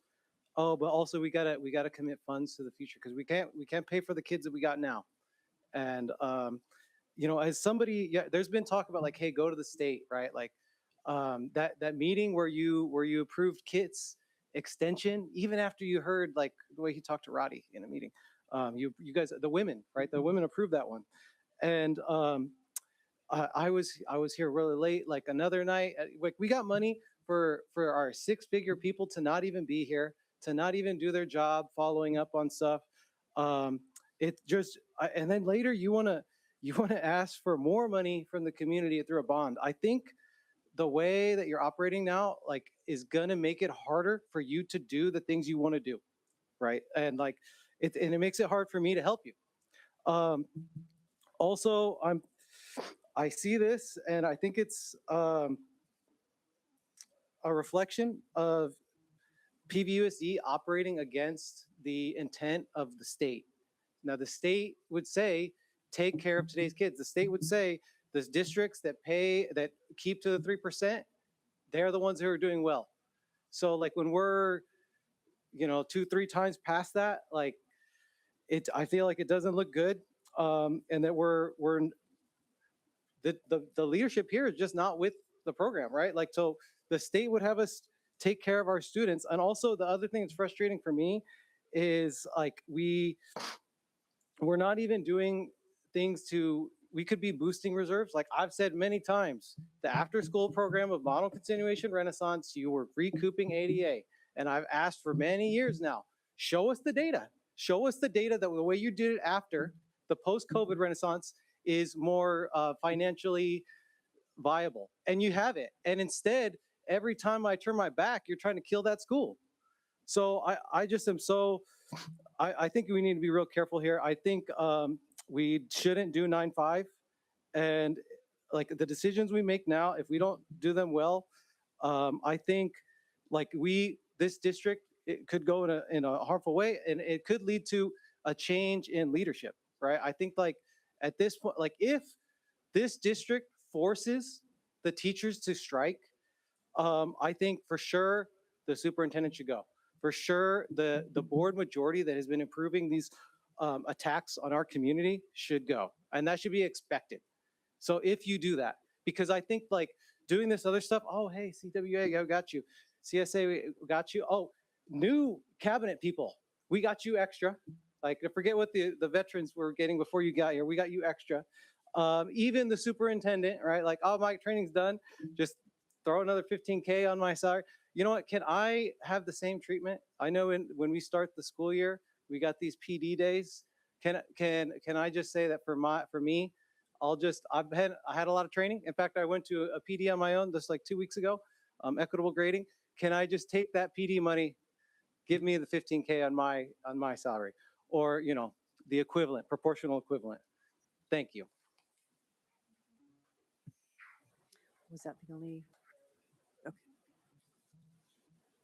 The budget that you see is phony in the sense that the state dictates what the ADA dollars will be. And they're unrealistic because the state's deficit spending, they're not going to be able to fund, because if you look at revenue on the budget that's proposed, it continues to stay very high. That means the teachers union is arguing, hey, the money's there. Why can't we do this stuff? The money won't be there.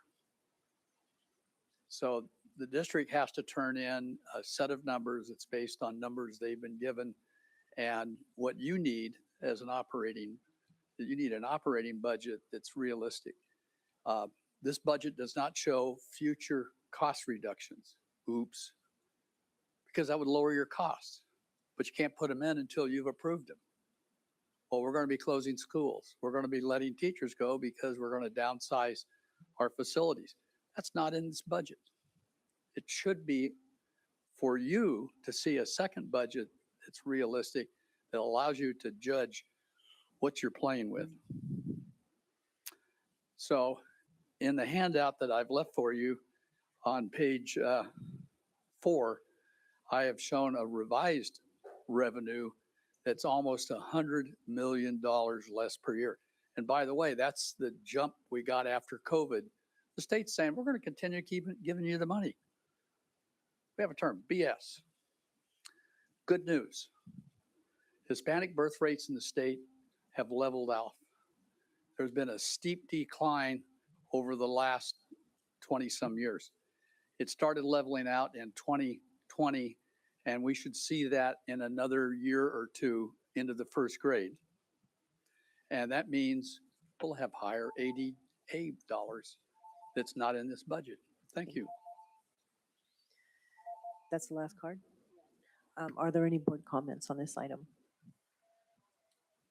Trustee Medina. Yeah, so I know the state requires 3% reserve, which, correct me if I'm wrong, which is about like 10 million.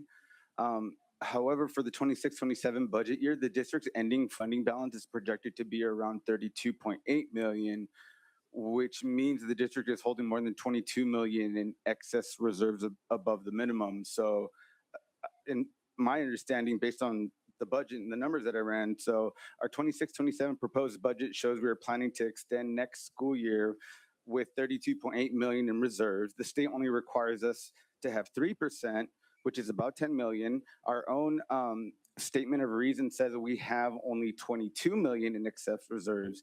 If we have 22 million in extra unspent money sitting in our account for 26-27, why did we, have to lay off the teachers that we did and staff to save that 15 million? And why couldn't we use that excess cushion to save those jobs?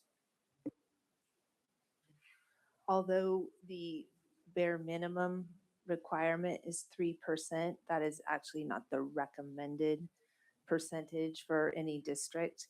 That wouldn't even cover half a month of payroll. And so what is actually the recommended, like well-run districts that are being fiscally solvent, districts that are considering economic emergencies, like we talked about at our last meeting, aim to have 16 to 17% reserves. Our board policy, we have actually board policy that states 10%, that the board would commit 10% in reserves. So we look to do what would be able to hold us in the case of an emergency. Got it. Thank you. And so in the budget document, the administration recommends holding a 15% reserve, which is what you were stating right now, rather than the mandated 3% floor to say stable. So the statement of reason explains that staff want to keep our reserves at that 15% instead of that 3% floor, but we are in a massive student support crisis, I feel. And if we choose to target a 10% reserve for the 26-27 school year instead of a 15, how much would that free up right now? And could we use that difference to bring back our 13 mental health clinicians and 15 school counselors? So the recommendation is 16 to 17%. That doesn't mean that's what we're doing. We're aiming for a 10% reserve. And I would have to look at numbers. I wasn't prepared for that question. And so I could get that information for you. But you can see in following our budget that we do continue to have a structural deficit. We do continue to deficit spend over the next 3 years. That does cause continued concern for us because you really don't want to be continued deficit spending.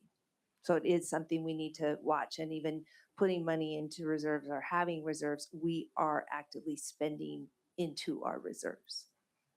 Got it. And the 26-27, our 26-27 budget assumes we're going to lose more students, which means we lose state funding. But this budget also gets rid of all 17 our elementary assistant principals, our counselors, and our behavioral techs. So if parents leave our district because our schools are no longer have these support services, our enrollment will drop even faster. So does this proposed budget take into account that risk that these heavy cuts might actually cause us to lose more students and more state funding than projected? Our budget takes into account our projected enrollment for next year.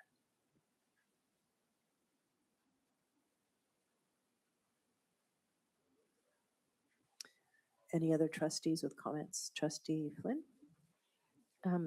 I want to say thank you, Trustee Medina, for those questions, and thank you, Superintendent, for your clarification and your answers. I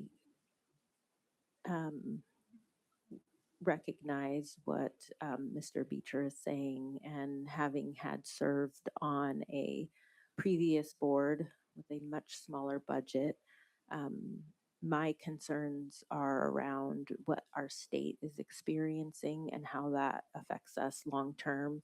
I feel like it would be very irresponsible for us to be operating on 3% of a buffer. Very irresponsible, because we are caring for children, yes, but also our employees. And if something were to go awry, we we need to be able to take care of people for more than 2 weeks. So I just feel like I needed to say that. Thank you. Trustee Crosco? Yeah, I had some questions. Dr. Contreras, you said that we are not at 10%, right? That's the aim. Do you know what percent we are? Our aim is to be at 10%, and by committing the extra economic reserves, that's what, in the next one, that's what we would get to. Okay, so what are we at right now? Right now, we're hoping to be to the 10% with the approval of this budget. Yeah, but without that, where would we? We would be under that. I don't know the exact percentage. Okay. And then you mentioned that that we are actively spending our reserves. What are we spending our reserves on? It comes out of our unrestricted dollars, and those reserves go to salary and benefits. Salary and benefits. Okay, so we're already pulling for salary and benefits from our reserves. Yeah. It's a structural deficit that we have, and that's where that's coming from. That's where the majority of educational budgets are in employee salary and benefits. Okay. So how I was kind of thinking about this, a little bit of, I appreciate your comment of our, if we do this now, will that hurt, our attendance in the long run? And then my other side of my brain is also saying, if we were to put this money aside for now, in the years to come, for whatever reason, we wouldn't have to cut. So I keep going back and forth on that. It is really difficult because obviously we don't want to cut, but I also, do we cut now or do we cut later? And then things are in limbo, right? We may or may not close schools, and there's all this stuff. So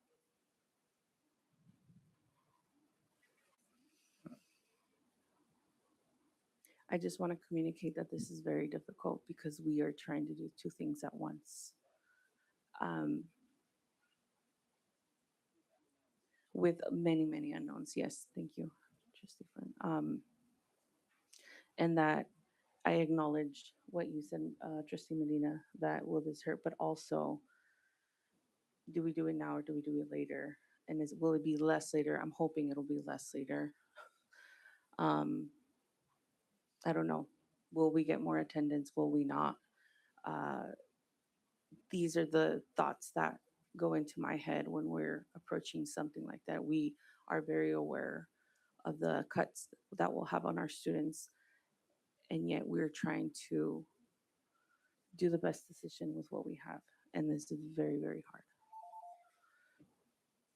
Thank you.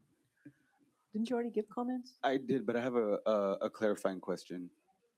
But Navarro could go, that's fine. Go ahead. So just a couple of quick things. Since I started on this board, I've watched our reserves go from 56,000 to 40-something thousand to 30-something thousand to now 28,000. And I want to be really clear, the only reason we even have reserves is because of COVID. So once that money is gone, unless we have another pandemic, it is never coming back. That being said, the reason that our reserves have been decreasing steadily since I've been on the board for less than 2 years is the fact that we are maintaining a structural deficit where we are basically spending more money than we're taking in. And so until we can find a way to increase enrollment or increase funding from the state, unless we make really bold, difficult decisions, we are facing financial disaster. Another thing is I'm not sure if most people know this, but the state often will give us an IOU. So we will eventually get money from the state, but sometimes we don't get it when we anticipate getting it. And at the same time, we still have to meet payroll. And our reserves right now would not even cover a month of payroll. So I understand 3% being the bare minimum reserve. There are numerous school districts in the state of California of varying sizes. And while 3% may be sufficient for Live Oak, 3% is not sufficient for PVUSD. And so I think 10% being the floor and 15% probably being more realistic of a district of this size is important. That being said, if we set aside this money and we end up not needing this money gets returned to unrestricted funds. So at the same, I do not see this as, I see this as a no harm, no foul. I do want to be clear. We're not approving a budget with 15% reserves. This would be a 10% reserve that we're aiming for. You had a quick clarifying? Yeah, just two things. I know the state's working on trying to pass their budget, but how much is ADA projected to increase for this upcoming school year? We're unsure of ongoing ADA at this point. Right now, our current ADA runs about $16,000 per student. We had heard that ADA for next year in total with the contribution to special education students and one-time funding, so meaning that's not ongoing, we would not be able to use that money for ongoing salary increases or employee benefits, that the per pupil amount could go up to $24,000. The problematic part of that type of funding is that it is one-time funding. Okay. So it goes away after a year. We're also hearing we may not see those dollars this year. So it's a little bit of a wait and see right now, which makes our planning incredibly hard. I think we should just all buy scratchers and hope for the best. But to my question really quick, the statement of reason says our 32.8 million reserve is a fund balance and not actual cash in the bank. So in plain simple language that our community can understand, of that 32.8 million we are projecting for 26, 27, how much of it is real? How much of it is liquid cash that we can actually use to pay our bills and salaries? And how much of it is just money we are waiting for the state to send us? Yeah, that's a good question. So we have, just like how you have cash that you might keep like in your, in your sock drawer. Districts keep like a cash flow balance as well that they have easy access to. And then we have our fund balance that's accessible like through the County Office of Education. So we have, you can see in the budget line that there's a budget line that says our cash fund balance, and that's the amount of money that we have easily accessible to us. And then there's that total amount that's like in County Office of Ed, kind of the same way you would think of as in your bank account. It's kind of just there. You have to go to a process to get that money. And you can see that in the line items. If it's Do you not have it open in open? front of me. I don't have it open. Okay, I in front thought of you me. did. Okay, I guess I must have missed that because I was really curious about the actual cash on hand versus the liquidation amount. But all right, thank you. Can I reclaim the rest of my time, Trustee Turley? I stopped it because I wasn't done yet. Dr. Contreras responded to my comment and then it got sidelined. Can I just finish? Thank you. The last comment that I wanted to make is, since we have some advocates in here, is Prop 98 funding is still not 100% assured from the governor of California, which really is it's an important item in our budget as well. And so I applaud the PVF team members that were up there advocating for that. But I would encourage the rest of the community to do so as well, because until that is a guaranteed funding, our budget is even more uncertain. And another thing on top of that, isn't there, I read something about CTE funding as well. Is that also being jeopardized right now at the state level? CTE funding is like the grant funding that we get, and it's some of those one-time dollars. So, yeah. All right. Would anyone like to make a motion to approve 9.4? I'll make a motion to approve 9.4. I hear a first to approve. Is there a second? I'll second. I hear a first and a second. All those in favor signify by saying aye. I'd like a roll call. Okay. Ms. Renteria, would you do a roll call for us, please?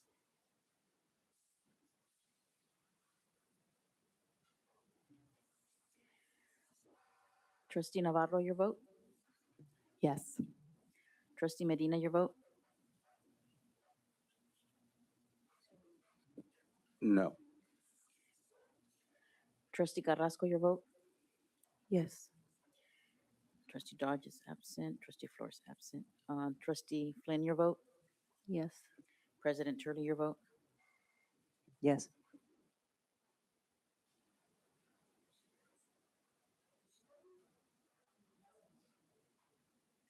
Motion carries, 4 in favor, 1 against, and 2 absent. Moving on to 9.5, approve resolution 2526-42, commit funds. Report will be presented by Gerardo Castillo, CBO and CPA. Good evening,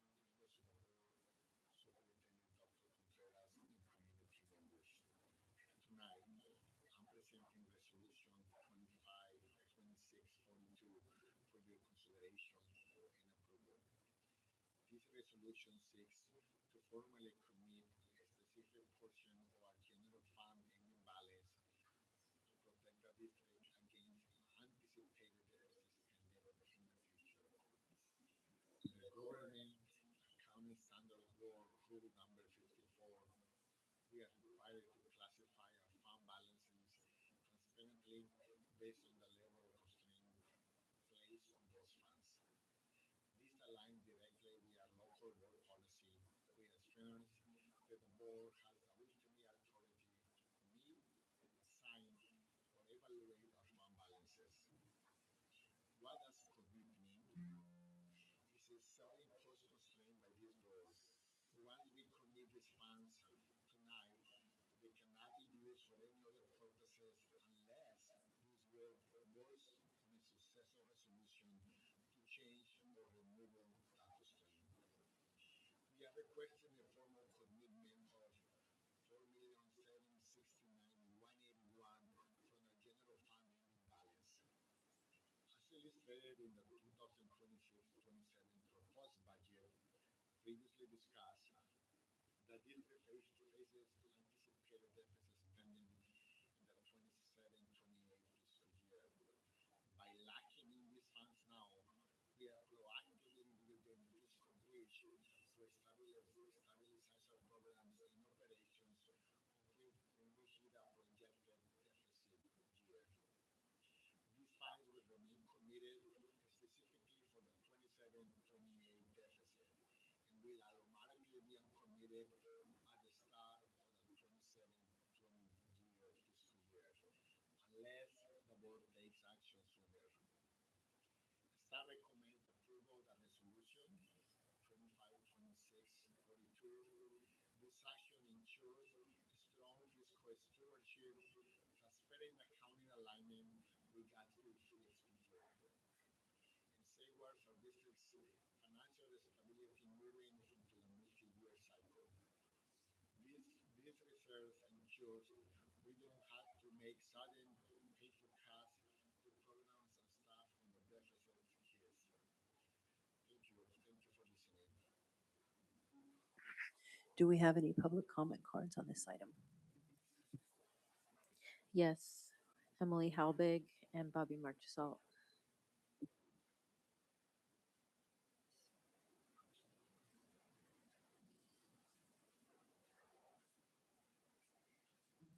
Hello again. So I spoke with both Kit and Gerardo when I arrived at the meeting today, and I was hopeful that meant that today's action items were going to be presented live tonight. Silly me. Before talking on this $4.7 million, I just have to say that this practice of the CBO and other high-paid cabinet members presenting via pre-recorded screencasts, it has to stop. It's undemocratic. Cabinet members should be present to provide information and answer questions in front of the public. I don't care if they're uncomfortable, they need to face the music. As I stated earlier this evening, the board should oppose this action item. Siphoning $4.7 million away from this year's students is highly unethical. It is another way for the district to hide away money, which they like to do, as it is removed from the ending fund balance and therefore not calculated into the reserve. It makes the district appear to have a smaller percentage in the reserve than they actually do. As I said before, today's dollars should be spent on today's students. Please vote no.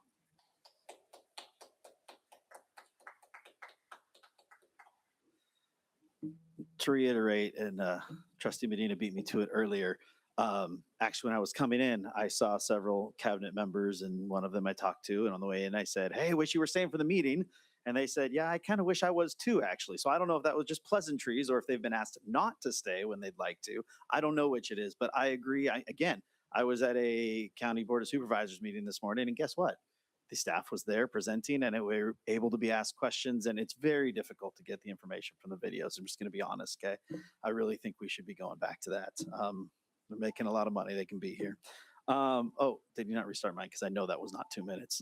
It's okay. Just caught me off guard. Every time I walk up here, something weird happens. Maybe that'll be a theme for the night. I almost didn't speak to this because I'll be honest, I wish I had more time to look at it. I'm not as clear as I'd like to be on it, but honestly, some of what Emily said made me feel better about what I'm understanding. I would like to know some of these things we're saying. You know, they say we should have more than 3%. They say there should be 16. Who is this they? Who is deciding? When I talked to a board member of a school board in Los Angeles and talked about what we were going through in negotiations, told them about the amount of reserves I had, and they were shocked. You have that much reserve and that's what you're going through? I talk to teachers in other districts. I tell them the reserves they have. They're like, and that's what you're dealing with? So are these people, like, I wonder who they are, because all of our sources come from something. And is it other, like this school board mothership that has a agenda that is different on different sides? Like, we need to be having that conversation. And yes, my understanding is we do have more than 10%. And this is a matter of taking this and pushing it out because we're not any longer supposed to have more than 10% because the state is trying to keep districts from just expanding and doing that. You talk about being concerned about staff. We need to be able, we got to be able to take care of our staff.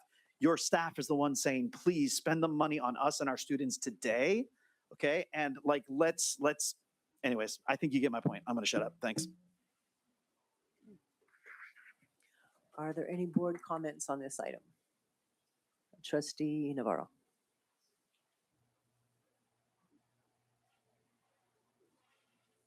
So I'm going to reiterate what I just stated on the last in regards to the financial outlook for California and why it's important to not spend all of our savings at once.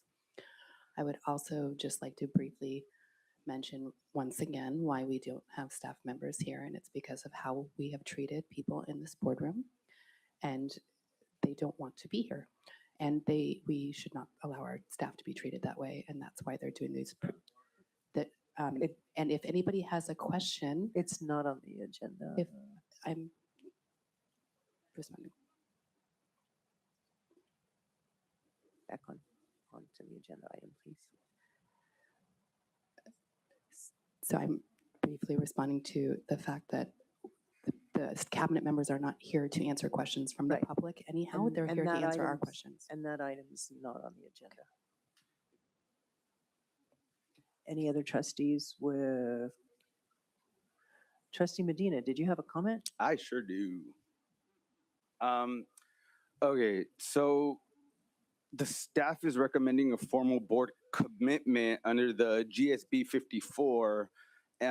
Why is a board commitment superior to an assigned fund balance designation for these funds? And if we assign these funds instead, we still show the County of Education our fiscal intent, but we also retain the administrative flexibility to deploy these dollars dynamically if the state revenues improve or if we hit a critical emergency in our classrooms this fall or this spring or when it happens. So why are we choosing to tie our hands now with this? So this is actually a mandated state law that we passed this. It's mandated by the CDE. and by the county. We have to have this passed. We have to have this passed by July 1. If this doesn't pass, we will actually have to have a special board meeting. And seems kind of strange, I know, that like the board votes on it and it's an expectation that it passes because it's like there's this choice to be made, but it really does need to pass. Maybe it's done for transparency.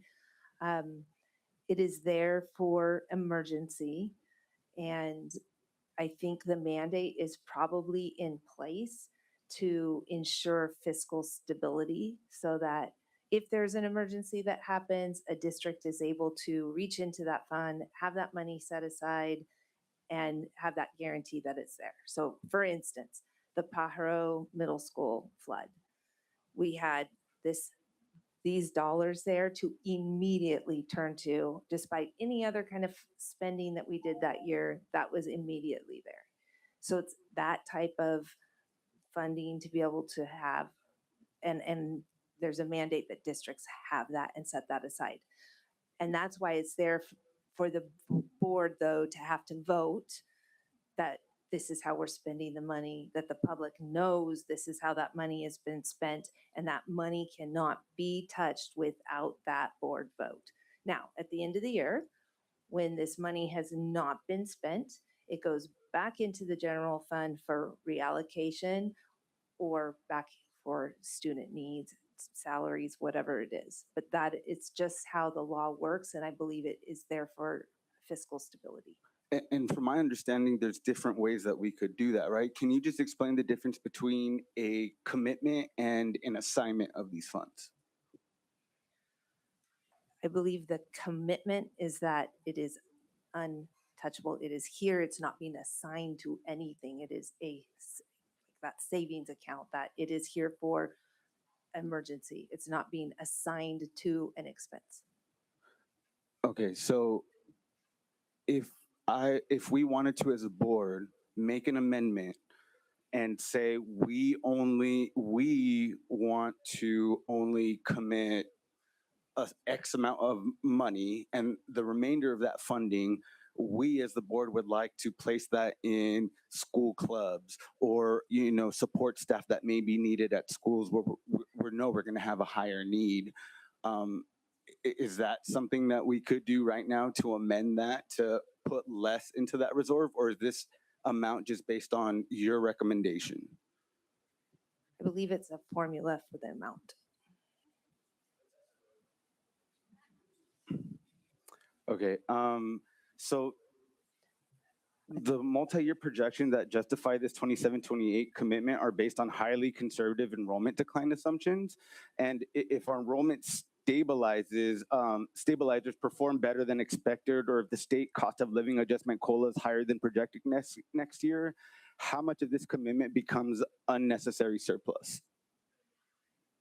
So you mean like on the first day of school, if we end up with 300 more students? Is that? If we commit the full amount tonight, are we over-insuring against the worst case scenario at the expense of current students' education? I'm not quite sure. Yeah, I can say it again. So if we commit the full amount tonight, are we over-insuring against the worst case scenario at the expense of our current students' education? No, because the board has control of these dollars and can make the decision to move the dollars out, I would say no. Got it. So like a reassurance that we could tell the community right now is like, hey, this board is probably going to pass it. But when we get a new board, we could bring this back and we could assign it, correct? There's still the state law about the amount of money that needs to stay in there, that it needs to be there for emergency funding. The board needs to vote to move that out. I think there are probably special circumstances that would be a qualifying event to move that money out, and it would take a board vote to do that. And was this included in the percentage amount that we just heard from earlier? So like, did you guys factor in this 4.7 million into that percentage? Yes, that's represented in that. Okay. So So, your time did expire, and trustee. oh, Flynn has if some you guys don't comments. feel like I'm giving effective questions, I'll go ahead and stop.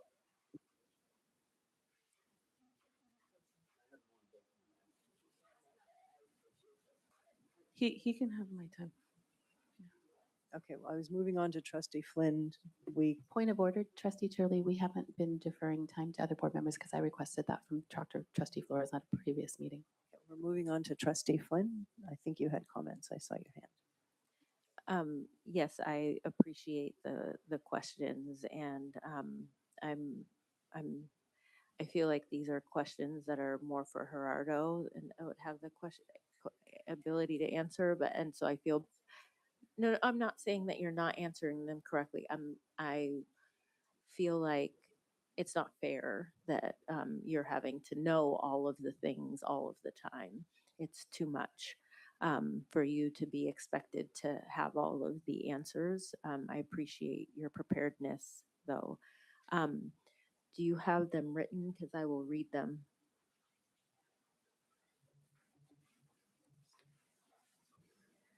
This is going to be my last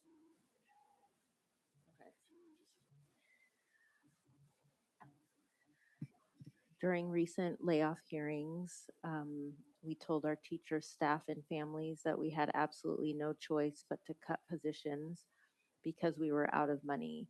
Yet tonight we are looking at a resolution to park a multi-million-dollar surplus into a locked vault for the 2027-28 school year. How do we explain this sequence of events to our community in a way that preserves trust? That's question one. Okay. So, and then I have comments after that. Again, Just this to the is best of your a ability. requirement. It's a requirement. Yeah. Thank you. I, Trustee Medina asked a couple of questions that brought up a couple of questions for me. And I'm trying to go back and recall exactly what it was. So okay, the formula that you were talking about, that is an assigned formula that we have to abide by. Yeah, this dollar amount, as you notice, it's not like just $4 million. It's 4 million and change. It's based on a percentage of our total budget. And it is a new state requirement this year. It's based on the state budget not being in a fiscally stable place and ensuring that districts will be able to weather whatever happens. So they're putting that burden on each individual. Okay. Thank you. Is this new? Is this, yeah. The requirement of it is, yes, but it is something that is always highly recommended to do. You want to have access to in case of an emergency. And that's something that I need to not hear want, comments from like in the audience, case please. of the Pajaro Middle School. That is a really good example. Yeah. That helped us. And we had it then to be able to handle the flood. Had we not had it, we wouldn't have been able to fix the middle school.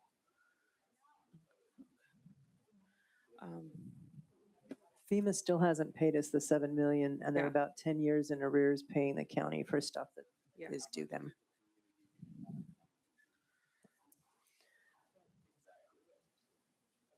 Okay, so we're still on trustee Flynn's comments and moving on to trustee Crossman.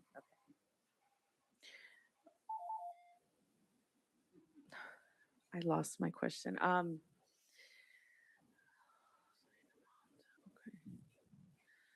I guess I'm trying to understand the requirement a little bit more. Maybe if you could make me understand it a little better.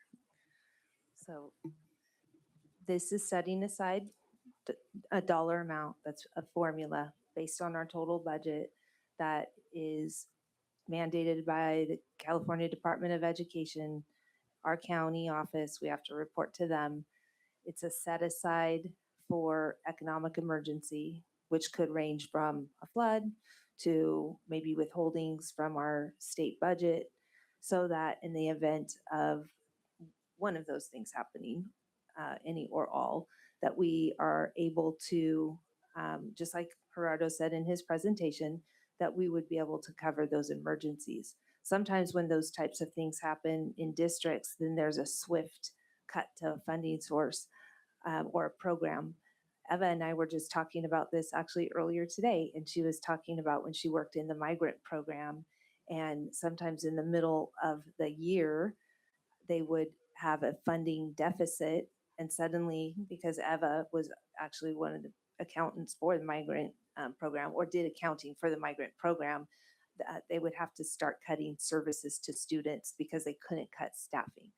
And so this is a set aside to prevent that type of event from happening. Thank you. I have one more question, I'm sorry. You had your time. Okay, let's not go back. All right, so that concludes board comments. Would anyone like to make a motion to approve? I'll make a motion to approve. I hear a motion to approve. Is there a second? I'll second. All those in favor signify by saying aye. I'd like a roll call. Thank you. Ms. Renteria?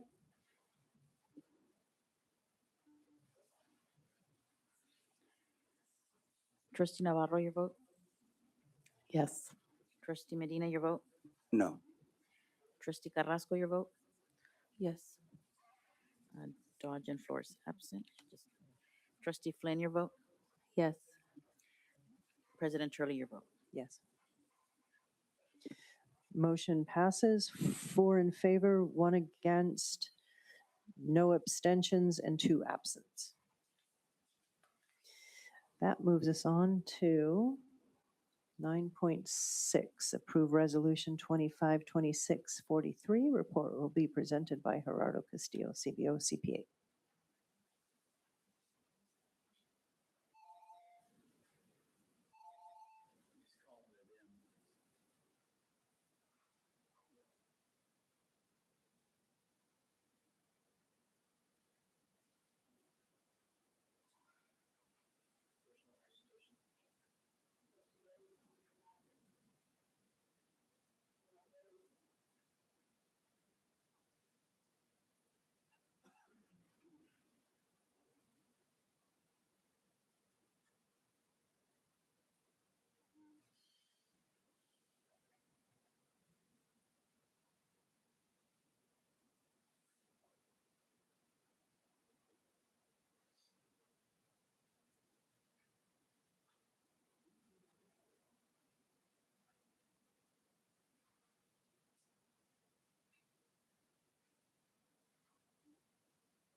Sylvester, I just shared it with you.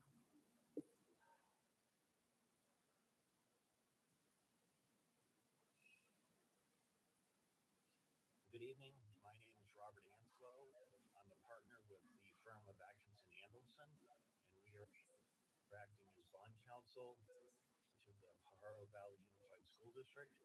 This presentation is being made to the governing board on June 24th, 2026, regarding a proposed general obligation bond election resolution that will be before the board for consideration at tonight's board meeting. Next slide, please. So the resolution we're specifically discussing is resolution number 25-26-43, and this would be to call a general obligation bond election.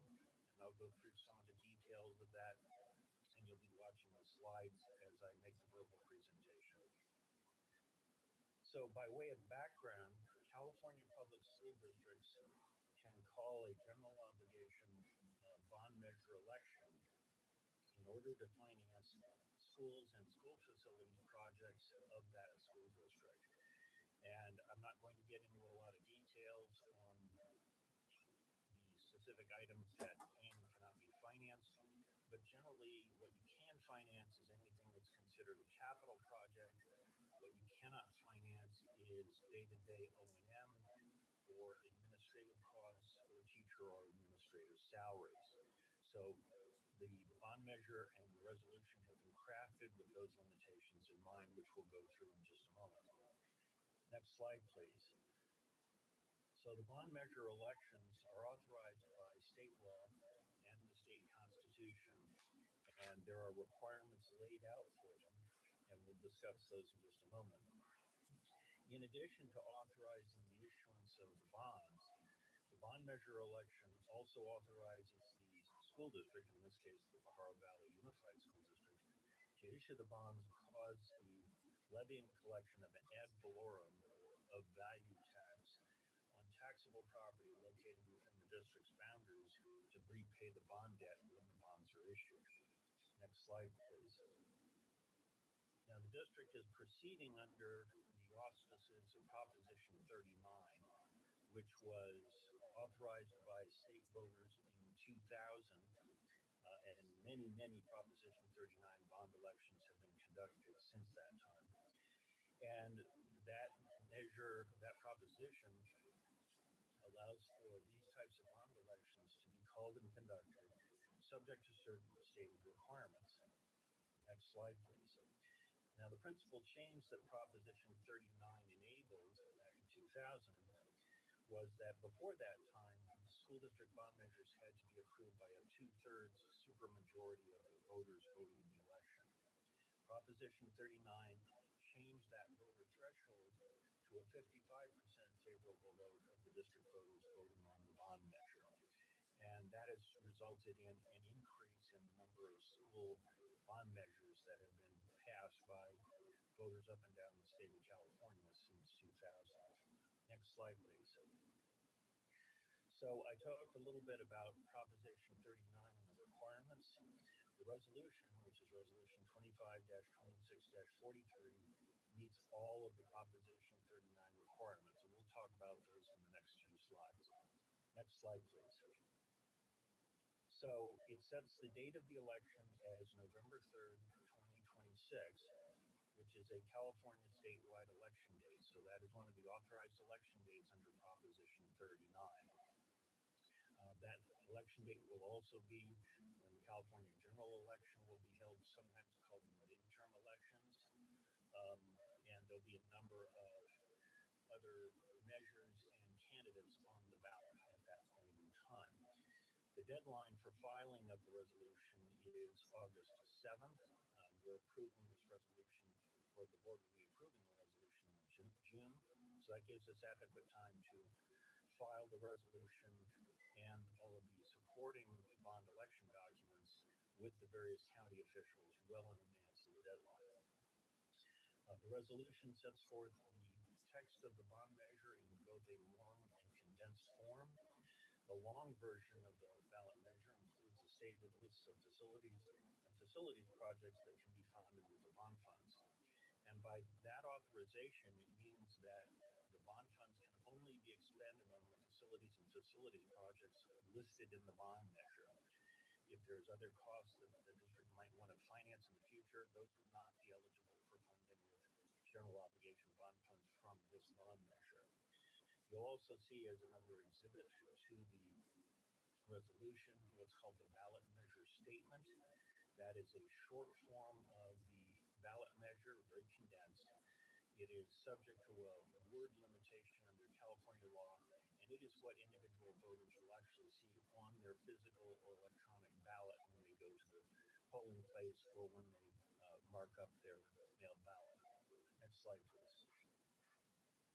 The resolution also sets forth the maximum amount of bonds that the district could issue if the bond measure is approved by the voters as $192 million. That number was selected through discussions between staff, interactions with the board, and the district's financial advisor, Dale Scott and Company. Next slide, please. The resolution also includes what are called the Proposition 39 accountability measures. These include, number one, that there will be both financial and performance audits for the bond funds done on a analysis, that a citizens oversight committee will be formed and will oversee the expenditure of bond funds. There is a project maximum in terms of tax limitations, and that is essentially a cap on the projected amount of the bond or the tax levies that will be imposed on taxable properties in each calendar year or tax year. And it concerns, it includes findings concerning the facilities projects and states the full project list as we previously discussed. Next slide, please.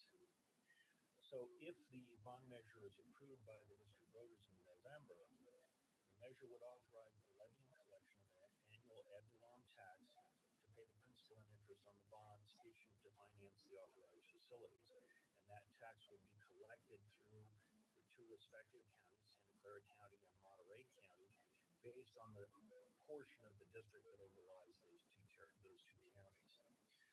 The bonds would not be paid for from the district's general fund, nor would the general fund be obligated to make payments in the event that there is a debt service problem. Next slide, please.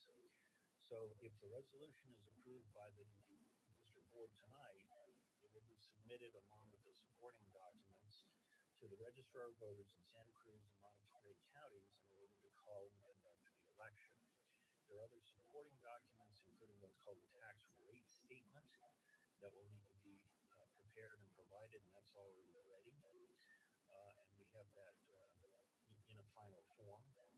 And then various other documents, including the impartial analysis by the respective county councils, and arguments for and against the bond measure would also be presented to the voters as part of the voter information guide. Lastly, the resolution authorizes other actions necessary in order to make sure that the election is called and conducted pursuant to state law. And if there's something else that either county needs or asks for, that we have the ability to provide it for them under the auspices of the resolution. Next slide, please. One of the things I'd like to make clear is that this is just the resolution to call and conduct the bond measure election. This resolution does not authorize the issuance of bonds if the measure is approved, and there would be a separate resolution at a later point in time come to the board to authorize the bonds, probably in a set of series of bonds over time, based upon the requirements that you see here and subject to the financing of facilities of those projects. That's something that will happen down the road. Next slide, please. So lastly, I'd like to note that the school district has called and conducted successful general obligation bond elections in the past, and has used such bond funds to construct and improve district school facilities. That's something that has been done over the course of many years. At this point in time, I'm going to allow the board to consider the resolution, and if you have questions, if I'm available live, I'd be happy to answer questions. If not, there are questions that have to be directed to staff. Thank you very much for your attention. Are there any public comment cards on this item?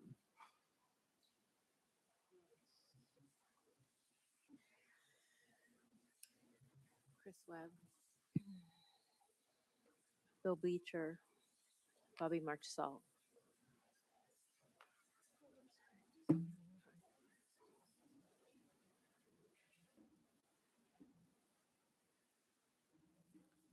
I'll remind the board that I've been on the Measure L&M Citizen Oversight Committee, so I have a little bit of experience with this stuff. I'm floored. We just did Measure M. Now you're turning around asking for more money. Now, one of the problems we have with M is we're going to close some schools at some point in time and save money that we won't spend on schools that are closed. You guys haven't decided what we're going to close, so we're in a pickle because you haven't done your job. So you're asking for more money to cover up what you haven't done. Does that make sense? I don't think so. So why do this? Are we going to ask for more money to fix the same buildings that we're supposed to fix with M? Anybody know? The mystery man, to your point, is not here. I'd like to think that let's take care of the Measure M money first, know what we're going to save and whether we're going to need any future money. But you got to do your job. You got to start closing schools. If you take the ADA that we've lost, we should have closed somewhere around 5 or 6 elementary schools. How much money would we save in fixing buildings? Turns out that the Measure M group that we just met last week, the facilities people know what schools we shouldn't spend any money on because they're in such bad repair. But we'll go ahead and spend the money on those schools because we haven't made a decision to close them yet. Thank you. As a PVFT leader, I just want to make the note that I did collaborate with the district to push Measure M. I collaborate with the district by being prepared to help support this district with model programming, model renaissance. I know like we could learn a lot from it. For whatever reason, we rather pay outsiders tens of thousands than listen to our own people. The PVFT has tried to collaborate with the current administration on maintaining regular weekly meetings. Current administration declines. I've offered to attend genocide. So let's be clear. If there's a lack of collaboration between labor and the administration, it's 100% on the administration. Also, to this point, one thing I would like for these type of things to pass, but I'm really concerned it won't because of the nature of the decision-making of late. And one thing that's like killing me with this is I think now, especially after the way that like last year and then this year again, this administration has decided to surprise attack Renaissance multiple times. And then you'll point to like lower enrollment. I would just say that like this is the people who have harmed Renaissance post-COVID and who continue to do so, they make a lot of money. And I don't know why they even still have their jobs because like clearly it's like they're breaking the school on purpose. And then I think Dr. Navarro, Dr. Contreras, Trustee Flores, you all three owe me an apology. If you want to get people to convince you to support a bond, say, hey, Chris was right. We shouldn't have put the money towards paint and signs that will make kids want to come to school. Turns out we needed more serious investment. And on like you might bring up the water thing. You know what? I got news for you. I've been speaking about the water issue since Measure L, actually. Since nobody was here except for Eva when I first came to this board to speak on these things. So one thing I would like to note also, before Jenny M left, she told me that connection to SoCo Creek Water District was in the works. Was that a lie? I feel like we should get some clarification on that. Thank you. Hello. I'm wondering, Trustee Turley, if you remember a meeting where Kit was speaking to some stuff that was not on the agenda that you let go forward. So I may not agree with a lot of what you have to say, Dr. Navarro, but I do think you should be allowed to respond to what we're saying. And that is not a over departure from the agenda. I will say my classes can be beasts some days. I don't get to send in videos on those days and I make a lot less money. So I will say on this item, I've watched some of the SSA meetings. I know some of the needs that are going to be brought forward in it. I recognize their needs. However, we just, aside from having just Measure M, we just fired how many teachers? We got rid of all of the supports for how many teachers across the district. And now we're going to say, give us money for facilities when we could be looking, as I said, at a parcel tax that could then pay for teachers. That's what our community, yes, are there concerns about facilities? Sure, but that's not what I hear parents concerned about right now. It's what I hear families concerned about. They're concerned about what's happening to our schools, to our teachers, to our staffs. And you also just, again, I'm sorry, but even on that last item, we just took $4.5 million and just set it aside. That again, I'm sorry, but it's a requirement is not a significant enough answer. What does that mean? Show us the requirement. Where can we find that? Because my understanding, and I could be wrong, but that's what I want to know. My understanding is the requirement is we had to do that to get our reserves under 10%, so we put it into another year. That is not the same as having to have money for an emergency. And if that's the case, the rule was made because the state's saying spend the money on your students. So that is not what just happened. Unless I'm wrong, in which case, please show us where it's at. But that has to be explained. And if you're doing that kind of stuff, here's what I'll say. If you want to pass a bond, you're going to have to get the union, the teachers, the staff behind you. And right now, we are not until we can come to some collaboration, we can make some agreements, we can get through negotiations. That's the end of the cards on that item. Yep. Any board comments on this item? Trustee Navarro? Oh, Trustee Medina? Yeah, go for it. Sorry, I need to excuse myself. So I keep hearing about this parcel tax, and I'm not hearing support from people who we need to support it.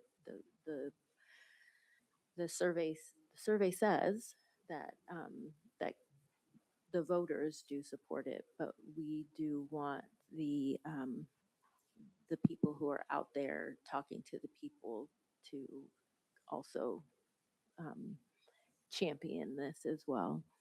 And so my question is a couple of questions. You know, do we put it on in hopes that we get support by the time the vote comes around? And or do we not? You know, I was a part of wanting to put this forward. I was a big proponent for it. And so I wanted this, I wanted this information gathered. What I didn't foresee is what our community partners are, what they're saying, and they're not supportive of it, which I hear, and also because it's specifically for this one thing, I feel like it's a separate thing in my mind. So I don't understand why not. But I also have to hear, I don't want to put something on that is just going to get kind of bashed. So going back to the parcel tax thing, I hear that. Is that something that maybe we look at doing instead? But I think it's too late to get something like that on. And if so, when I'm not familiar with parcel tax. Yeah. So, couple things.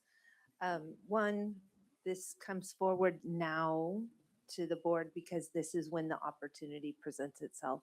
So that bond measure comes off of taxpayers at this time, and the only opportunity to do a bond extension and have voters vote on a bond extension is when a bond tax is expiring. Otherwise, it's just called a new bond. And from what I understand from Dale Scott and our council that we work with, is a bond extension is usually much more favorable with voters than is passing a new bond. So that's just information, not, this is for the board to decide. So that's just information, and that was in the last presentation. We did pass the $315 million bond. Amazing, great to our voters. Unfortunately, the only way to make improvements in our facilities, aside from deferred maintenance, which is hard to do when you're in a deficit spending cycle, is through bond measures. And that's for every district. That is just how we're funded in the state of California and really in the nation. That's how schools are funded. So when you need to make facility improvements, you have to go out for a bond. And bonds can be hard to pass, which is why that threshold vote changed, because no bonds were getting passed. And so then the law became, let's lower the threshold so schools and school districts had a chance. Although we have the $315 million bond, we have an estimated $1 billion in needs. So even if we close schools, we still have great need in our very aging facilities. So that 315 million, even with closed schools, that need is still going to exist. Our climate has changed here. And so as we know, we hear about HVAC all the time, and HVAC in schools that were not built with the infrastructure for HVAC is really expensive to retrofit. So that's some of that $1 billion in need is because of the expense of some of the things that we know we need to improve on. So those are those considerations. The poll was favorable by voters to do. And so those are all the things that the board might want to consider in considering this. And what you're doing if you determine to approve this is just letting voters decide. So there's that.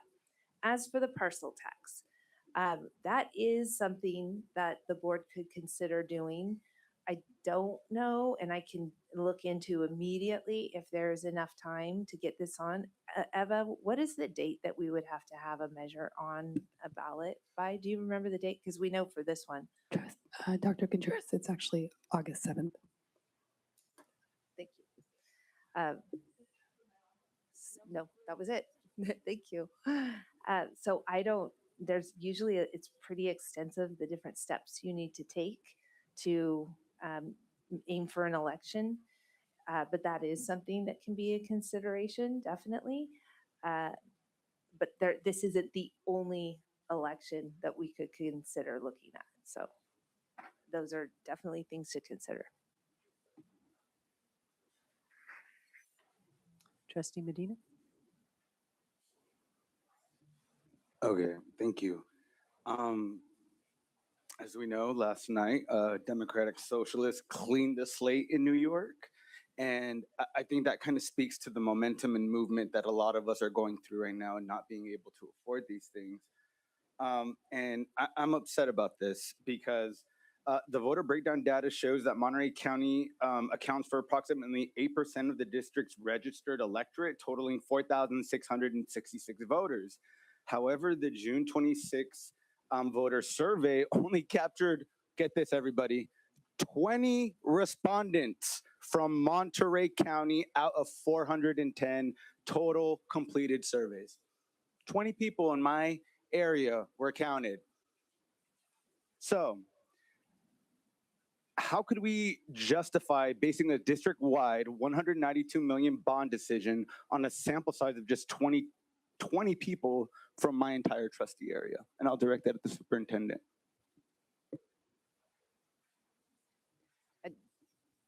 It's a sample size. I didn't run the polling. We do the polling to give us an idea of if it would be favorable. And you want to, yeah, thank you. Good evening, President Turley, Board of Trustees. My name is Nicole Roberts, Superintendent. My name is Nicole Roberts. I'm with Dale Scott and Company. I'm looking at the, just a point of clarification here. I have, out of the 410 from the voter survey, trustee area 3, correct? I have 31 respondents, that's 8%. So the document that was sent to us by the superintendent did not have that number. So I don't know what's getting mixed up, but since you're answering questions, I'll go ahead and field them to you. So while the presentation states that the overall survey has a margin of error of 4.8% based on the 410 respondents, basic statistics dictates that a subsample of only 20% carries a margin of error exceeding 20%. So given this extreme statistical volatility, isn't it true that we are completely blind to the actual voter sentiment in North Monterey County? I don't have an answer to that question. Okay, I know that the thank margin you. of error is plus or minus. Yeah, 4.8%. So according to page 4 of the methodology report, these surveys were conducted exclusively in English when we were told they were done in Spanish. So considering the high demographic density of bilingual and Spanish-speaking households in my area and the broader PVUSD area, why did the consultant fail to offer a bilingual survey option? And how did this English-only filter skew the feedback from our community? The survey was conducted in Spanish, although if it was by phone or by online. I'm not sure, but I can get that for Okay, you. because it's on page 4 of the methodology report, so I would look at that. The consultant previously suggested that Monterey County voters wouldn't significantly impact the outcome of this measure. However, Proposition 39 school bond requires a 55% majority to pass. So if 4,666 registered voters feel ignored and actively organize a no campaign, they represent a block large enough to easily defeat this measure, hovering near the passing threshold. So why is the staff treating an 8% voting block as a statistical negligible when it is actually a potential swing vote? Oh, I don't think I can We'll answer allow that the question. response, but that's the end of your time, please.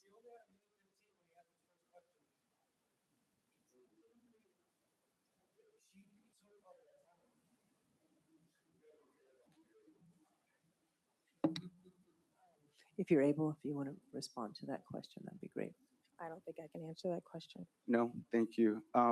So if authorized, these bonds would be paid via ad valorem property tax levies assessed equally across all taxable property in the district. If my constituents are being asked to pay an average levy up to $34 per 100,000 of assessed valuation, how can I look in the eye and ask them to vote yes if their local neighborhood campuses aren't explicitly prioritized in the spending plan? Okay, that's fine.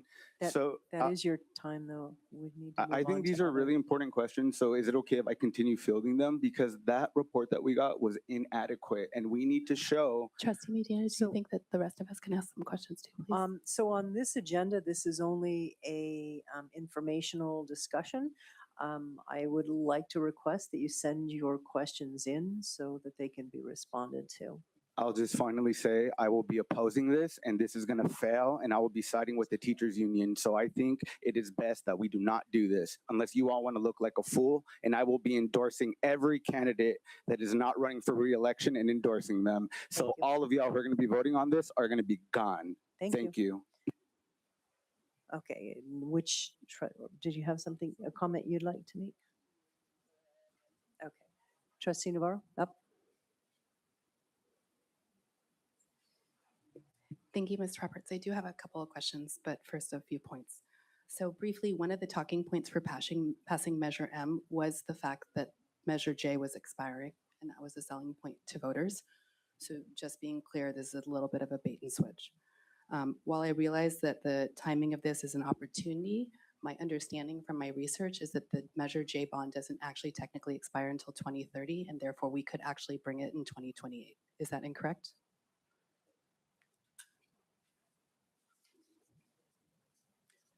I'm going to keep speaking and using my time. I'm sorry, you're we- correct. The bonds do, the Measure tax J- rate comes down in 2030. Yeah. That is correct. So we could do this in 2028 during a presidential election when we have higher turnout and more likely to pass a yes.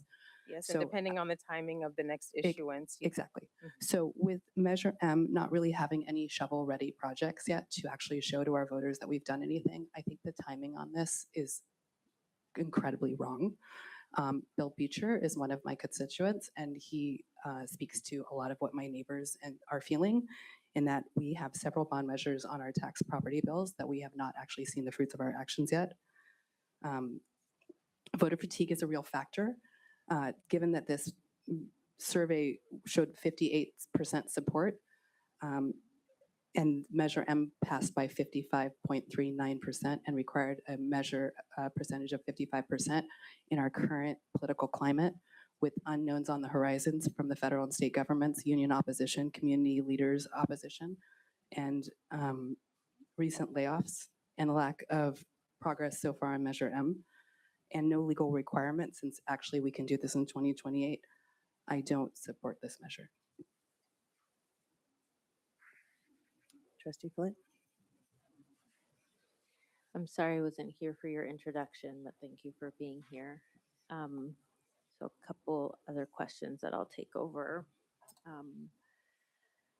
The very reliable voter risk threshold, page 26 of the presentation highlights that very reliable voters, those representing 44% of our electorate who vote in every election only support the baseline career training language at a tight 46%.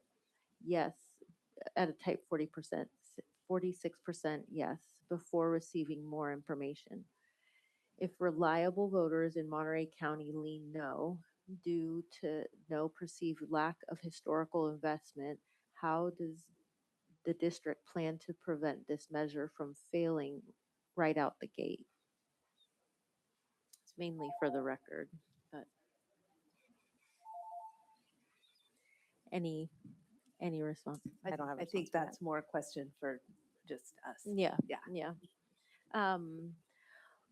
Vulnerability of portable classroom language. The data on page 11 reveals that ballot language, specifically mentoring, replacing deteriorating portable classrooms, starts with failing baseline supports of only 45% yes, and a high of 31% no. If the district intends to utilize this language frame to address aging portables at campuses like Hall or Ohlone, what is the exact communication strategy to overcome this immediate 55% deficit? So what you're reading there is that when the polling studies are done, they try to look at the polls to see what are the voters interested in. And so they ask questions like, if this were to go to aging portables, would you support the bond? If this were to go to CTE programs, would you support the bond? Just like with Measure M, part of how we ended up with the marquee project of the Performing Arts Center was because the voters really wanted that Performing Arts Center, and that's how that became the marquee project. Removing portables at that time, voters really wanted to see aging portables removed, and so that was written into the bond language. So if this were to go on to a ballot, you usually use some language that says this is what you can expect to see. And so when we put surveys out like that, there's language included like, would you support this or that, or not this or not that? And so that's just reporting, this is what the people we polled said, that like they would not support this or they would support that, to give all of you in your decision making an idea of what the general feeling is out there based on the poll that is just, a random poll to give a sampling, to give an idea of what it looks like in the general population. And then there's the, plus or minus, this is representative with a plus or minus of, 0.4 or whatever. Yeah, a variable. Thank you. It's really done to aid in your decision making and giving you an idea so that you're not just frivolously deciding yes or no as you make this decision. Thank you. I am glad that we did the survey. It was unexpected, the climate in which we were coming into, but I am grateful that I really appreciate the comments from my colleagues, and listening to our community partners. I'm grateful that there is a possibility for opportunity in 2028. So it's not completely off the table, maybe. Yeah, if you notice the last end of her question was, it depends on the bond issuance and the timing of that. It's not 100%.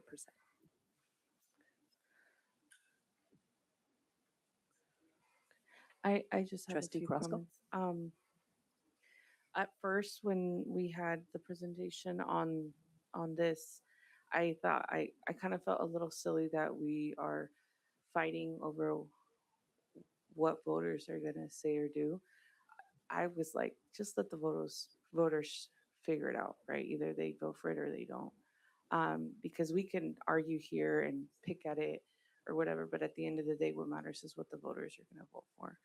I really liked what you brought up, Trustee Navarro, of there is still a possibility of bringing this up in 2028. for it to go into effect in the future.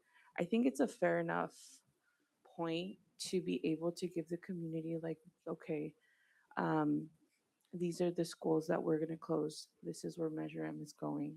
And now that we have done that and proven that, we're asking for this extension so that we can complete the projects. I think that's pretty fair. So thanks for saying that. Yeah. That leaves it to my comments. Can I just, Trustee Turley, can I just ask Dr. Contreras a quick point of clarification? And Clarification, quick. You may not know. Do you know what the survey data for Measure M was for the percent likelihood pass? Yeah, Measure M's survey data came out about the same as this. That's helpful.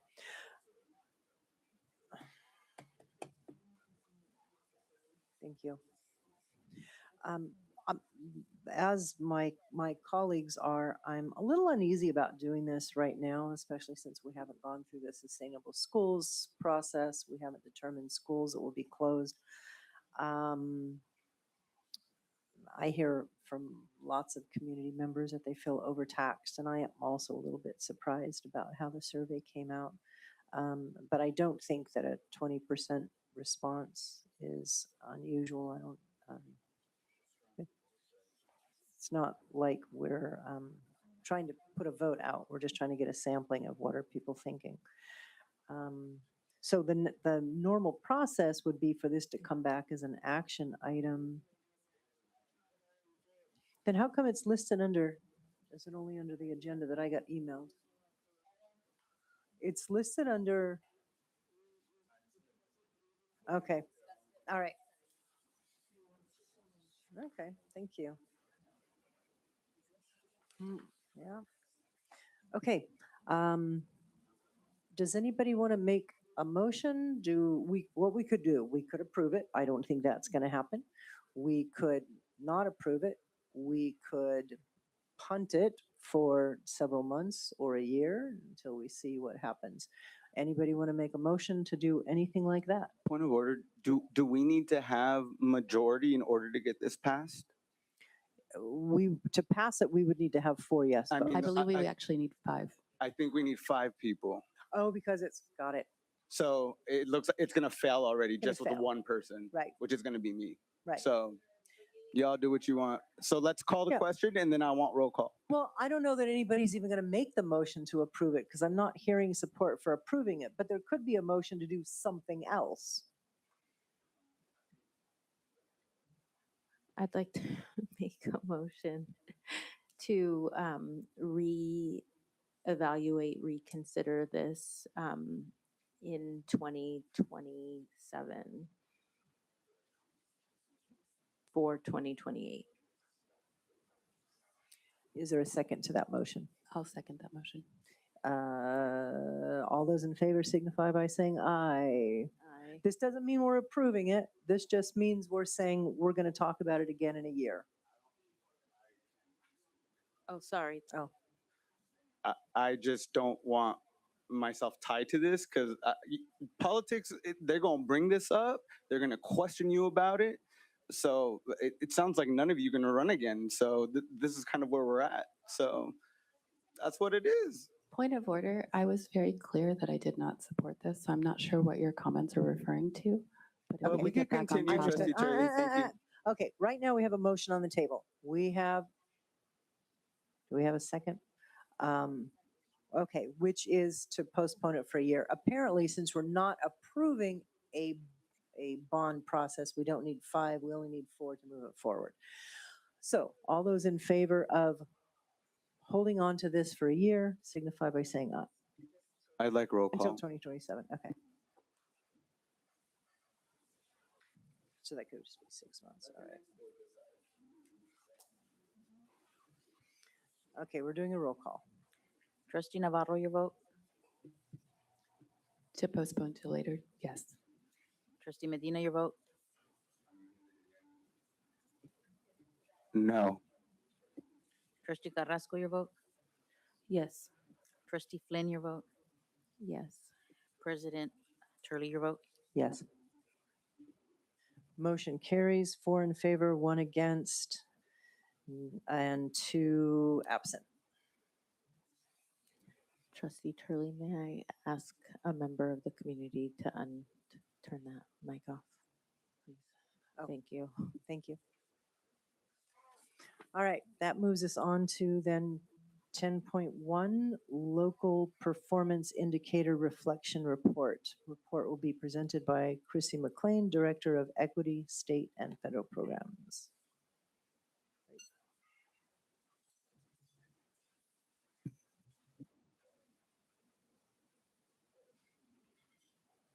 Good evening, President Turley, board members, and Superintendent Contreras, and of course the community.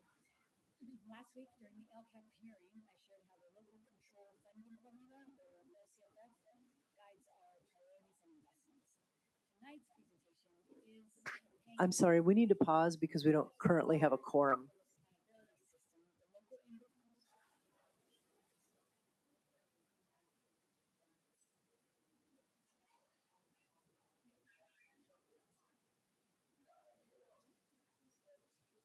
Okay, we now have a quorum, so go ahead, please.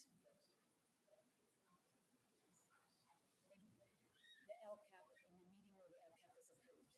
It also provides an opportunity for the board and the community to review our progress through a process of reflection and continuous improvement. The complete self-reflection document is included with the agenda materials and has also been submitted as required through the California School Dashboard System. Our vision and mission, everything we do is grounded in our vision that every student graduates ready to contribute positively to their community and the world. Our mission is to cultivate environments where students thrive academically, socially, and emotionally. These commitments are reflected in our 5 strategic goals, which focus on academic excellence, professional learning, climate and community, fiscal responsibility, and developing and retaining a highly qualified workforce. So last week, I highlighted the California dashboard and also the 8 state priorities. And they all focus on state indicators such as academic achievement, graduation rates, and chronic absenteeism. So last week, the focus was more on these state indicators, also circled in the 8 priorities image, which you recognize from last week. Tonight's responsibility is different. State law requires districts to engage in a self-reflection process on the 5 local priorities. These indicators are designed to help districts examine systems and practices that support continuous improvement. I will briefly share 1 or 2 highlights from each priority area for this presentation. So priority 1 is indicated here. PDSC continues to meet all Williams requirements and maintain access to standards aligned materials, qualified staff, and safe learning environments. One highlight this year is the continued investment in facilities and learning environments across our schools. And there's some pictures of some of them. Under priority 2, also signified here, one highlight is our continued implementation of the science of reading and that expanded professional learning to support consistent instructional practices across the district. Through coaching and collaboration, we continue strengthening implementation of state standards for all students. And there's a picture of professional development with our elementary teachers learning. For priority 3, focuses on meaningful engagement with families. And a highlight this year has been the expansion of multilingual engagement opportunities and family workshops at the school sites. This has been ensuring families have access to information, academic information, and opportunities to participate in decision making. Here we do have one of our great workshops at the PDSC Family Conference. For priority 6, school climate, a key highlight is the continued expansion of community schools and the focus on belonging, connection, and access to services for students and families. Here you see a picture of the Harvey Milk Day progress flag raising at the DO. You see a picture of Ruby Bridges Day. That one is of a learning look at the whole school. And also a picture in the middle with Donnie Young, the CEO of Salud Caliente, at the opening of the Pajaro Middle School Resource Center, Dr. Contreras, and also at the time Mayor Maria Rosa. Under priority 7, one highlight is the expansion of opportunities available students, including dual language pathways, career technical education, visual and performing arts, expanded learning programs, and inclusive learning environments that provide access and opportunity to all students. Here you see one of the CTE courses where they're building that airplane, and also a picture of Pajaro Passport expanded learning at the Monterey Bay program. Through this self-reflection process, PDUSD has met all standards for all local indicators, and more importantly, though, these reflections, they affirm our commitment to equity, meaningful engagement, high-quality instruction, safe and inclusive environments, and continuous improvement. Thank you so much. Good evening. I'm Kristen Klein, Director of Safe Ed and Equity.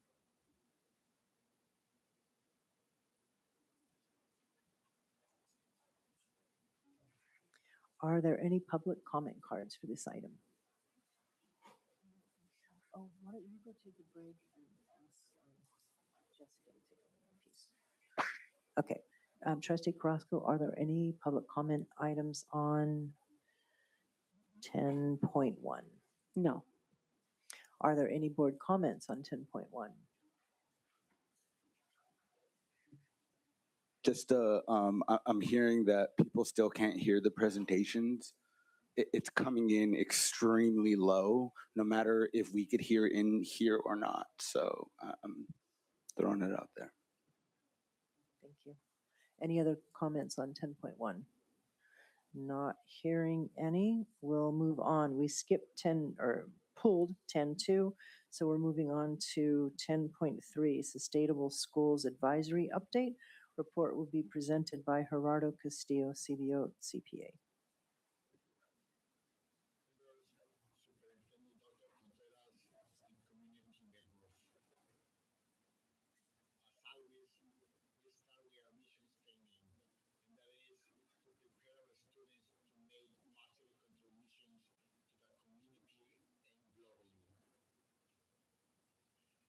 Following the last updated after meeting second on May 6th, the Sustainable School Advisory, or SSA committee, has moved deeply into his data review analysis phase.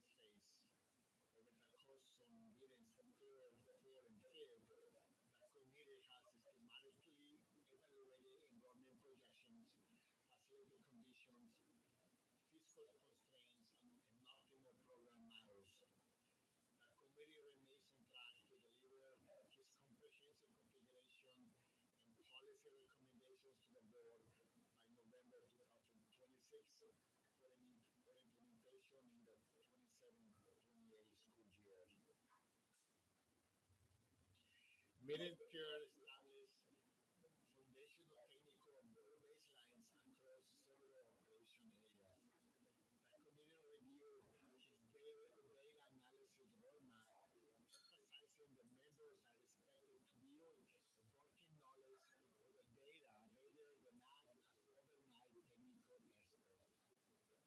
Running frequent asked questions and inquiry tracking system was launched on the PBUSD SSS website to provide public transparency. Mr. Sergio Ruiz provided a critical update on the master plan facility condition index to help the committee weigh structural and organization needs. Mr. Pugh presented a multi-year analysis with student movement patterns into it, out of, and within the district boundaries. In addition, Mr. Bill McGuire delivered the long-range MGT enrollment projections and the elementary site capacity study detailing classroom utilization across elementary sites. Meeting 4 shifted our focus towards secondary school capacity in real-time fiscal realities impacting the district. The committee discussed the board's May 20 proposed program realignment involving the Duncan Holbert preschool programs, main evaluate potential next steps and space implications. Staff presented analysis of one-time versus ongoing costs, incorporating the third interim financial report, update, and also using the ESA report reporting standards and preliminary impacts from the governor's state budget. The committee established utilization baselines for middle and high schools, formally defining the criteria for what counts towards instructional capacity in secondary education spaces. We also discussed a preliminary draft map, our site-specific facility bottlenecks, and modernization implications was reviewed. In last week's fifth meeting,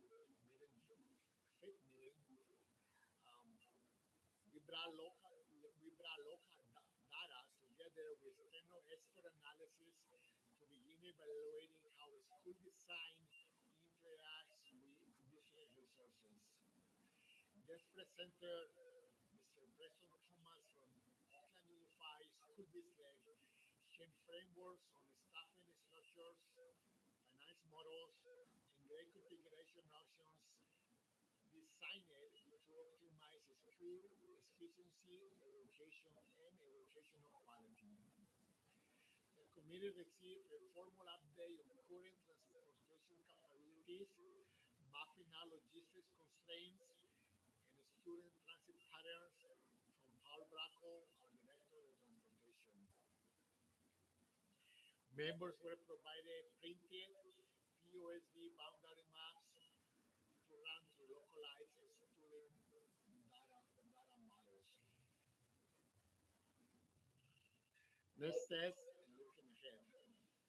The SSA has completed his heavy data collection benchmarks. In the coming sections, the committee will transition from data review and analysis phase into options and decision-making phase. In this block, the committee will begin formulating and evaluating realistic paths regarding school consolidations, grade reconfigurations, boundary adjustments, program relocations. We look forward to bringing the preliminary framework for these option categories to the board in our next scheduled communication. Our web page is updated weekly with the latest information. Thank you for listening, and thank you to the SSA for their time commitment. Trustee Carrasco, do we have any comment cards for this item?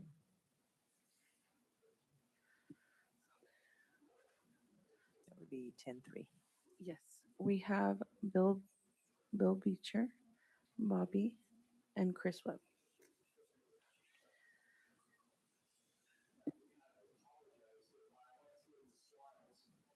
We can't hear you. I can't either.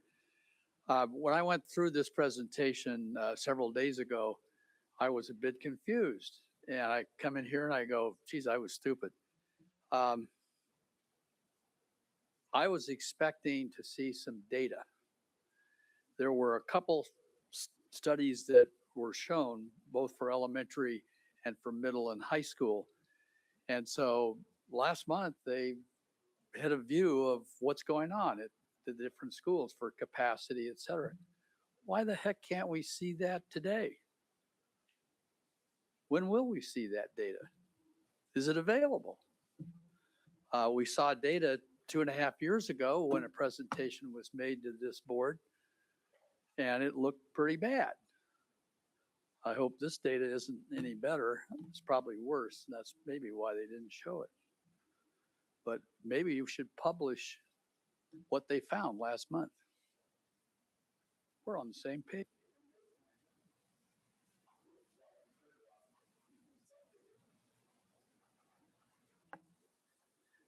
Good evening again. So this, again, I think speaks to the value of having our cabinet here, because if I'm I realized as we were getting to the end of that, I'm guessing this was just moved the same recording from last meeting because the last date it talked about was June 10th, and I know there was a meeting last night, and so we didn't get any update that was current. We would have if we had somebody here. I've been trying to keep up. Obviously, I have some to go back and watch. I got to watch the beginning last night. I did want to bring up 2 small concerns I had watching last night. One being the audio at the beginning, which I'm sure you were aware of. I was texting somebody and they said they were, but that it feels like as often as we do this, that should be basic. And that's kind of like, it's important if we're going to say we're transparent that we at home, if we chime in, that we can hear what's happening in the meeting. But also as they're going through the different models of the schools, y'all know this is something that's important to me. The way that Prop 28 was presented was not accurate at all. And that really concerns me if he is an expert up there presenting these models, because he would show the amount of students in a school. And then he'd say, like, for this size, we'll have 0.5 art teachers because that is what the state gives through Prop 28 for art. That is not how Prop 28 works. It's not, this is your only art funding. From day one, it was, we already have art teachers. Prop 28 is to expand that. So it's one example, but it's a big one. Like, that's really important to me as an arts person, that if we're presenting this to these people as a, how are we going to structure our schools? That is a piece of the puzzle that they should understand, and it shouldn't be being presented in a way that is not accurate to the setup. So I do appreciate the work, and I will continue to watch and try to chime in. And yeah, thanks. So I knew last night that Brandon couldn't be there, so I made the point to come over and try and fill in. Also knowing that we didn't get to make our appointees, the PVFT, and we've actually lost representation in that one PVFT member who's on the committee is no longer a member. He's like switched to the admin side, so we're down. And there never was a middle school person, because I don't count Brandon as there because he's the president, and you're having Ashley there as the president. So basically last night the district chose to not have PVFT represented. And so I sat and I attended. And one thing, like we're talking data, still I'll just say again, for all, we're leaving the data review phase, and we still never did see, compare the years, 18, 19, 19, 20, compare those years to post-COVID years. Which time did Renaissance get more ADA recouped? Like there's money there and you're just choosing to ignore it, and then you're talking about closing schools. It's just so like dishonest to me. Also, speaking of dishonest, is it really transparent if they can't hear you? And I think Bill knew that the mic situation. I think he chose to speak away from the mic. And if you notice in that meeting, when the actual business of the meeting comes up, suddenly he comes out through a little more clear. So I think that's very telling, and it speaks poorly of his character. Also, some things that really stood out to me were that, Preston talking about, oh yeah, we should, because the risk is that you make a decision that aggravates the situation, declining enrollment, making it worse. And he said, okay, well, we need a survey. And I agree, that's right, you do need a survey, which is why I specifically said we should do that back in the meeting in January. And I do have the minute marks on it too, but I gave actual questions. You might remember, Dr. Navarro, you condemned this, but Dodge was for it. And clearly the committee thinks we should do surveys. We should do that. Thank you. Thank you.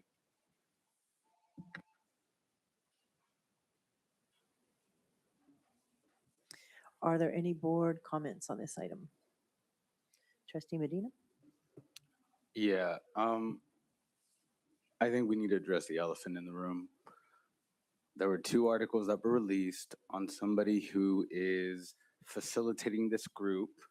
And I have constituents that are concerned, and I feel like we need to hear their questions and see if we could get a response. Point of order. Trustee Navarro? This is not on topic.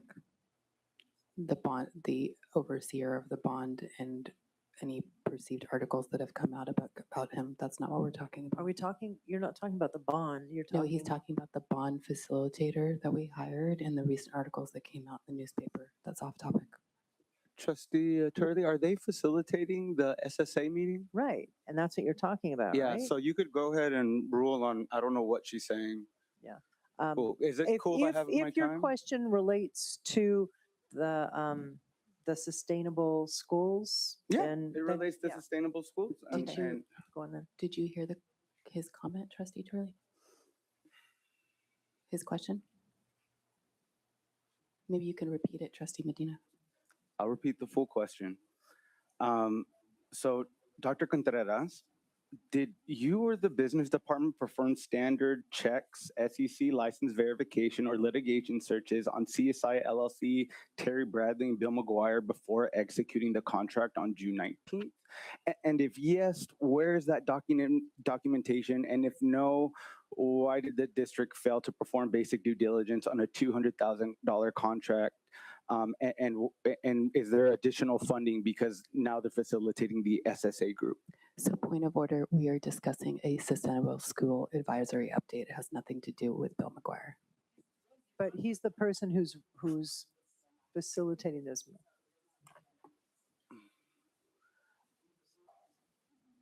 He facilitates it. Maybe remove part of the question about the 200,000 that related to the other work and then continue. Can I have my time restarted, please? I don't think it ever zeroed.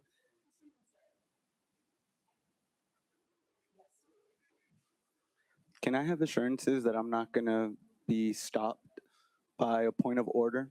I can't guarantee anything at this point, but please continue. Your time has started. Okay. For the SSA group, I'm just very curious, was the superintendent aware of Terry Bradley's 2016 SEC administrative order and permanent municipal advisory bar before signing this agreement? If she was aware, why did she recommend a contractor with a history of municipal bidding fraud to oversee Measure M and the SSA group that directly connects with funding for facilities? Point of order. Once again, this item is updates on the work of the Sustainable School Advisory Committee. It is not a dissection into the person that is overseeing the SSA. I'm going to continue my questions. So Joel, why was let me just rule on that. Please continue your comments you. based on the sustainable schools work and not on the bond work. Okay. So at the SSA meeting, Bill McGuire stated that a federal SEC bidding fraud sanction is merely a character assassination. And does this reflect the ethical standard PVUSD expects from its financial consultants for groups such as the SSA? Point of order, off topic. I don't believe you're the president. I don't believe you're the vice president. I can still make a She point of still order. gets to make points of order. Cool. So can I make a point of order and maybe a motion that we muzzle her mic so I could get through my questions? That's enough of that. Let's I believe the continue with your parliamentary. comments, but I am again You going to don't ask. know what a parliamentarian is. You don't know how rules work. So I'm going to please, ask again. can you that rule on her, please? Because she's agitating me and she's doing it on purpose and she wants to get a reaction out of me. And I'm going to give it to her if she continues this stalling. You saw how she treated Trustee Flynn in those remarks and making her feel. That's why nobody goes to these closed sessions, because Navarro is there. We don't feel comfortable or safe around her. And now she's telling me that I can ask specific questions. Now we're really Last off time I topic. checked, I was an elected official. Yes, You you were are. appointed. So why don't you Trustee remember Medina? that and let me ask my questions that Trustee my Medina? constituents want to know. Trustee Point of Medina, order. I've heard the point of order. I'd like to rule. I would like Trustee Medina to continue with his comments.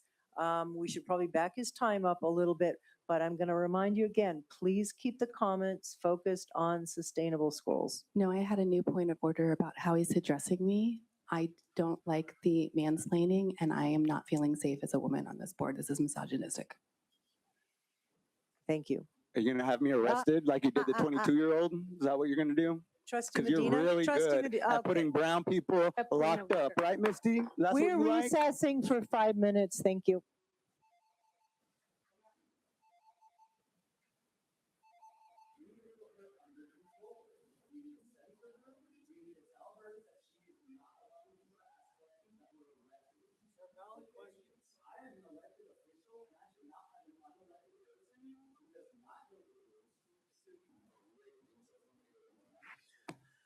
Okay, here we go again. Let's So can I?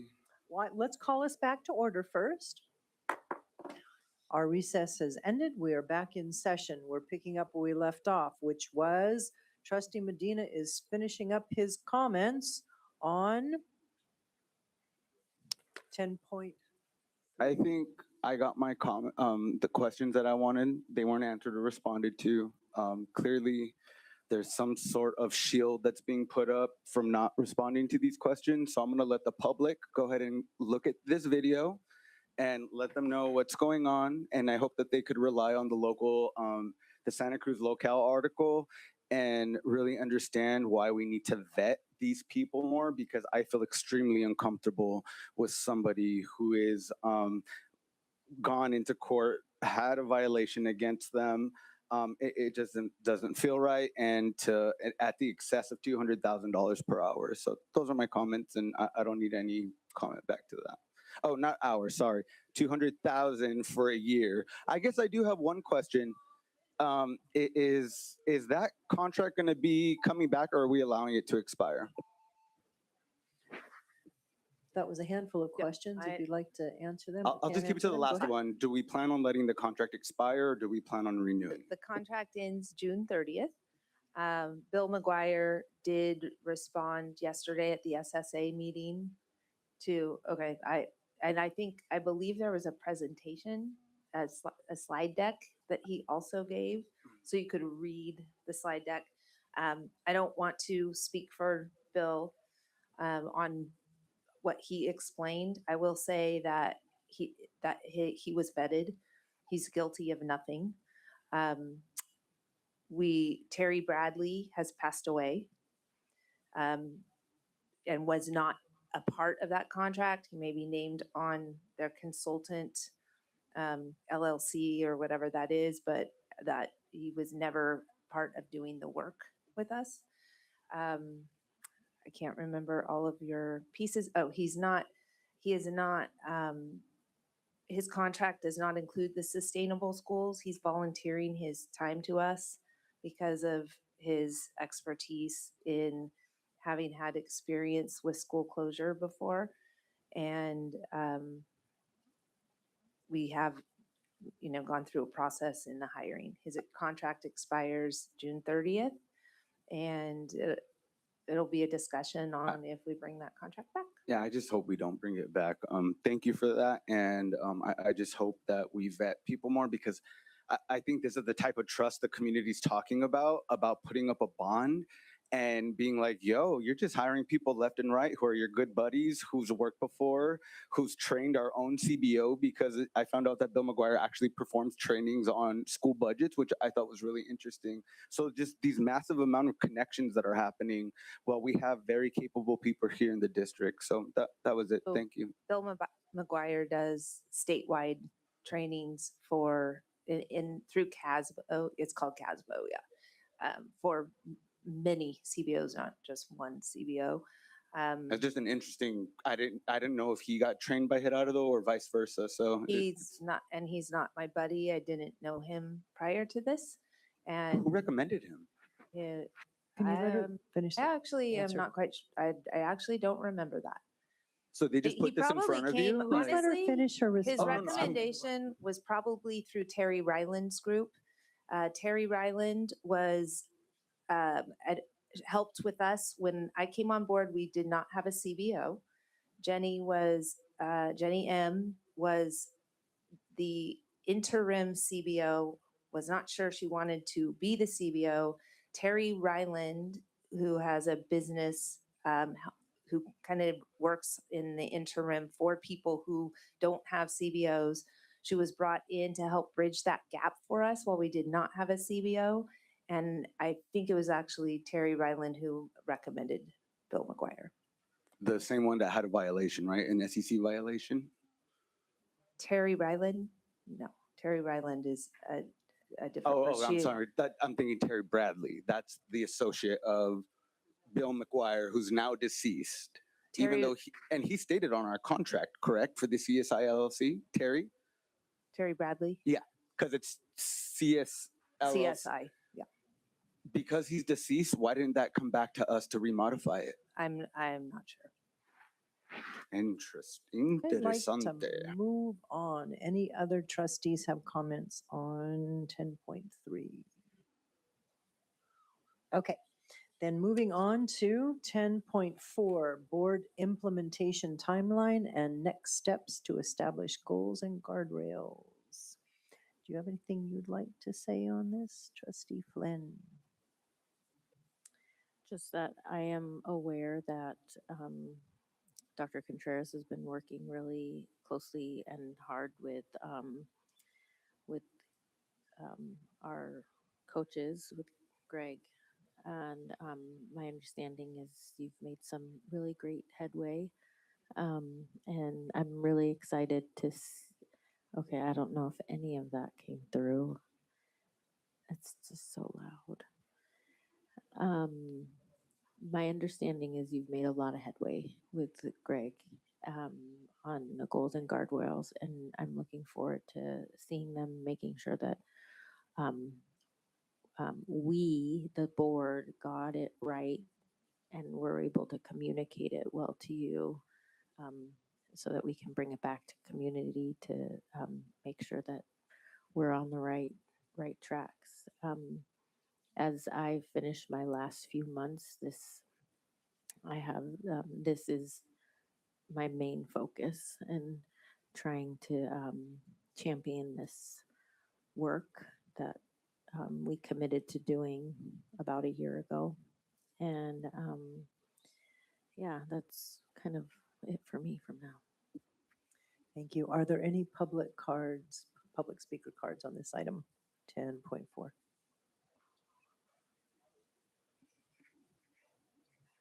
No, but I will, oh yes, there is, sorry, but I will add that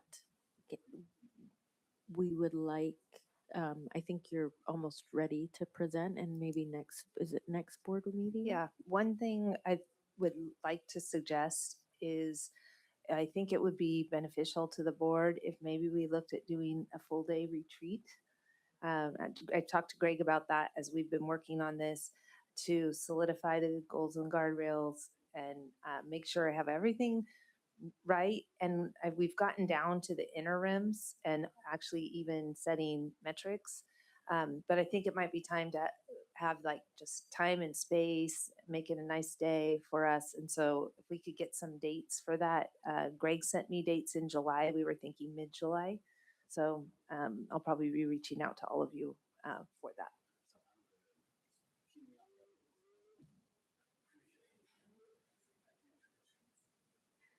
Thank you, Trustee Medina. You've made it very clear. We will put you on there just so that you feel included and you are welcome to join. Mr. Webb, you're up. If you ask the community, since we had the ESB contract, community, has this board been more orderly or less orderly? I think that question says a lot. I remember when I went to the effective school boards training that last summer when we started it, and we were talking about, a question came, and I shared a story of like when the previous soup, when she did wrong, I thought she did something unfair, right? She was saying that our like 1% raise was going to be contingent on like 99 or 98% attendance, as if I drove the kids to school. And then one of the people there, an employee, said to me, well, Chris, maybe you might have kids who come to school because of you. And then when I remembered back to being moved from Renaissance for advocating for students and the like, and the student body president at that time, she quit attending. So that person was actually kind of right. And so my point with this is that I think one of the guardrails needs to be that like when we make transfers of people, it needs to be like with merit. It cannot be we're playing favorites, we're retaliating against student advocates. That hurts our ADA. When you take away people's support system, that hurts our ADA, and then we lose money, and then we start talking about closing schools. As far as like guardrails here, I appreciate Trustee Turley that I actually think this has been your best meeting since you're board president. And I know there's been, like, I feel like this is probably the most appropriate recess that you ever had. And one of the guardrails should be like you guys, your job is to ask those questions. So like those questions were entirely legitimate, Trustee Medina. And in the past, like these other legitimate questions have come up.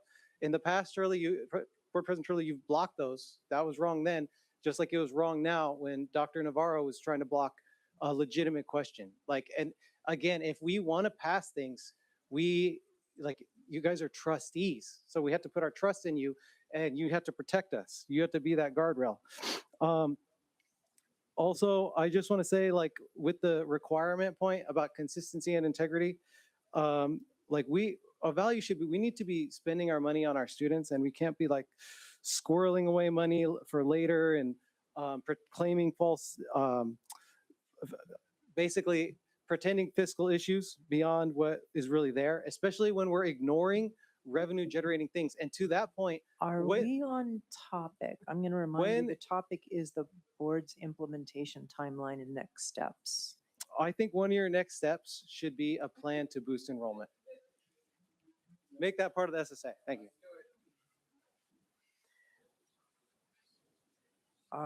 Is that the only card that we had for that one? Are there any board members who would like to comment on this item? I would. Oh, go ahead. I heard Trustee Navarro first. So first of all, this has been a long work in progress, and I'm glad that we're making some headway on it. I know that we made every attempt to reach out to our community, including trying to do some sessions online, which didn't really materialize, unfortunately. But we did do our best via survey and community listening sessions to really get at the guardrails and the vision of our community. And we had a really effective meeting with, I think there was the 4 or 5 of us that came together and did the draft guardrails, and we were all on the same page. So I'm really excited to see us moving forward. Lastly, our effective school boards coaching was never brought on to have us all kumbaya and get along. It was actually to help us understand what it is to be a board member, what a board meeting is, what the purpose of a board meeting is, what the role of the board is, what the role of the superintendent is, and how we need to learn to stay in our lane. I have every right as a trustee, appointed or elected, to make a point of order if I feel like we're veering off topic. Point of order. I think we're going off topic. Point of order. I believe we're off topic. Trustee. Thank you for pointing Thank that you. out. You're welcome. Thank you for bringing me back on topic. You got it. So once again, I do think that an all-day session to not only kind of regroup on this, but also to take a look at our board policies so that we can actually spend some time updating them and maybe giving them some teeth.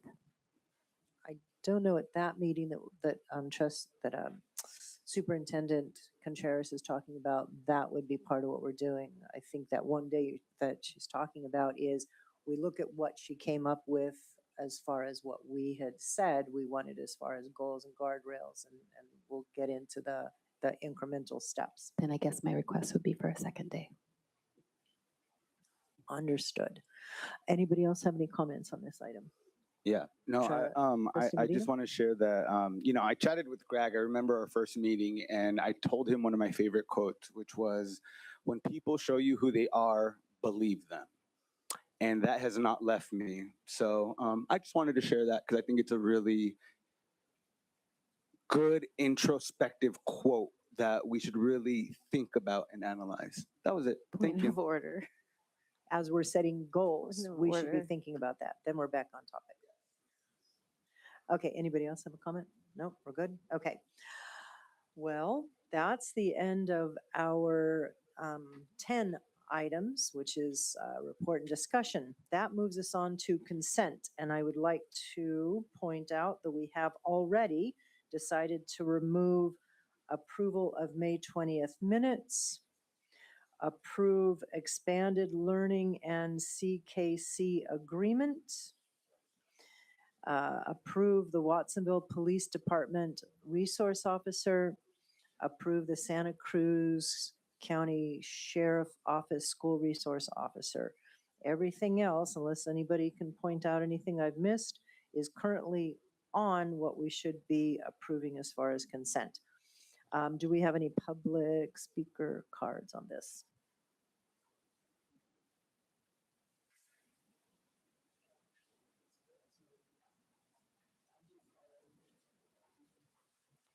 Okay. Jen Salinas Holtz. Jen Salinas Yes, Holtz. I have two items. Bobby Marchesalt and Chris Webb. Point of order, they already spoke on these items. Thank you. Okay, and you already did those earlier. I And- appreciate your integrity. Thank you. Thank you. So Jen, you have 2 minutes, even though you have 2 items because it's part of consent. I will try to say it all quickly. Okay, thank you. Okay. Hi, good evening. Y'all know me? Can you hear me now? Okay. Jen Salinas Holtz, PVUSD staff person, parent. First, on 11.13, I'm here as a Lakeview Middle School staff person with concerns about the proposed electric vehicle charging infrastructure project. I know it's just going to be approved, but questions, where exactly is this bus yard going to be installed? What do we know about safety concerns? I've spoken with Lakeview colleagues who have serious concerns about fire risk, especially considering the current debate in our community about the proposed construction of a controversial battery storage facility. I'm also curious if this project is being proposed for Lakeview because the district plans to close Lakeview. Please be more transparent with the community about the reason behind this project. Nobody seems to know at Lakeview. Also, item 11.30, I am very concerned about the Effective School Solutions contract to provide counseling services to elementary and middle schools. Why is the district spending over $670,000 to replace the school counselors that were just laid off? I understand this is being funded by the Community Schools Grant, but why can't these funds be used to pay school counselor salaries? I've commented on this issue several times at board meetings over the past year. Outside contractors do not provide the same services as credentialed school counselors who are employed by the district, have cultivated meaningful relationships with their school communities, and are invested in their school sites for more than just 1 year.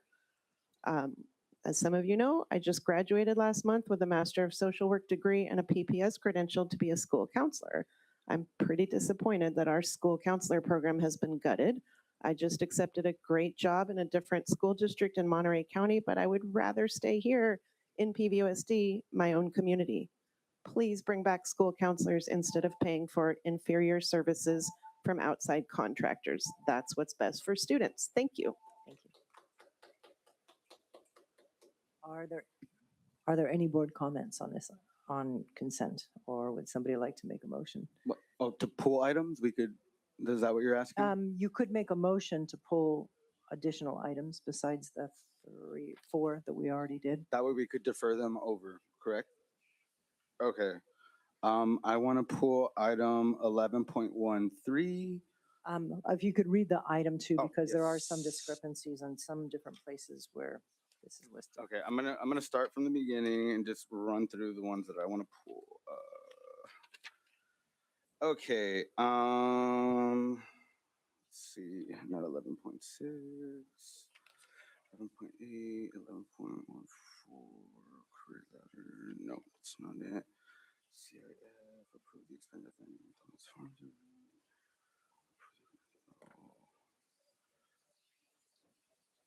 Okay, I'm almost there. 11.13, which is Is it the approve authorization to execute PG&E? yes. And then 11.30, which is the Effective School Solutions contract.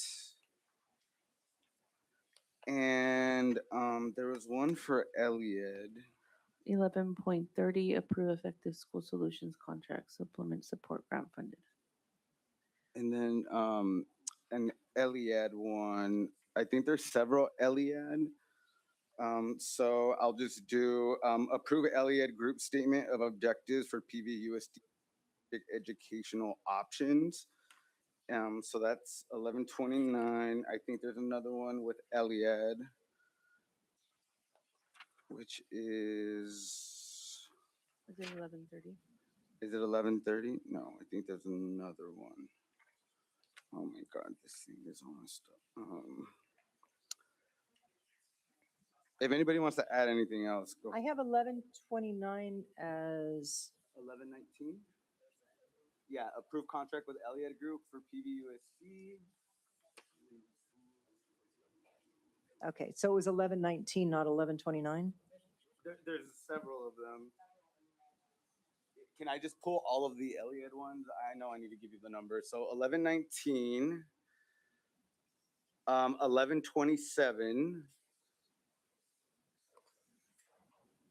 and I think that was it. Just those three. Yeah. So 1113, 1130 plus those ones I stated, which was 19, 27, 12? and 29. Okay. So I hear a motion to approve the consent agenda, removing ones we already moved, plus approve authorization to execute PG&E EV, approve contract with Eliad, that's 1119 I show, 1130, approve, maybe that's not 30, maybe it's 29? 27, so it's not 30, it's 27, approve Eliad, right? Yeah, there's Elliott Group Middle School STEAM, then there's Elliott Group Communities of Practice, and then Elliott Group Strategic Educational Options. So 19, 24, and 27. Okay, 24 I didn't get, all right. Yeah, and then 30, which was the Effective School Solutions. 30.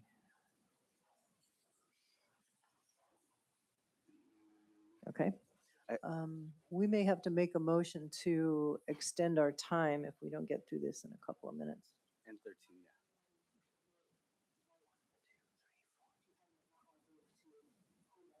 Right, I understand, I understand. Okay, done? That's your motion? Yeah, that was my motion. Okay. Is there a second to approve that motion, pulling all of those items, some of them that we're pulling for a future meeting and the recent ones that we're putting under 12 deferred consent items? Is there a second? Man, I went through all that for nothing. Should have told me. That's always your risk. There's just so much money. Okay. All right. I'm worried and that if we have another motion, it's not going to move forward if you're not going to support until we wait till Jessica gets back from what she's Okay. doing. I'll do this. mean- I'll amend my Trustee motion. Crosco. Okay. Yes, I'll amend my motion to remove Elliott Group, so 1127, 1124, and 1119. And we'll go ahead and just keep 1130, Effective School Solutions, and the Lakeview one, which was, I believe, 1113, 1112. 1112. So So your modification is now to pull for 12, for 12 point whatever. so it's 1113. Got it. And 1130. God, I have it under 12. Okay. Can, Yeah. can we Got it. start this from the beginning, please, and restate? I think I can do that if you'll. Okay. Trustee Medina's motion is to approve the consent agenda with the previous items that we decided to move to a future meeting and pulling for deferred consent. The item which I have is 1112, approve authorization to execute PG&E EV. You're leaving that? No, you said leave that, so I shouldn't read that one out. I should only read the Elliott ones. Yeah, that Okay. on my agenda, that says 1113. Yeah. Okay, but you're saying leave that, you're just wanting to pull now the. No, I want to pull Elliott. 13 and 30 Okay, all right. to deferred consent. Yeah. Okay, so to deferred consent, you want to see approved authorization to execute PG&E and approve effective school solutions contract. Okay, is there a second to that motion? I hear a second. All those in favor signify by saying aye. 1, 2, 3, And those opposed? 2. Okay. It fails for lack of 4 votes. Can I make a motion to approve the agenda with the previous items that we've already pulled? Okay, there is a motion. Is there a second to that motion? So the motion is to approve the consent agenda, but we're still pulling the items we talked about before, which are, yes, I will do that right now. Approve May 20th, 26 minutes, so that will come back to a future meeting.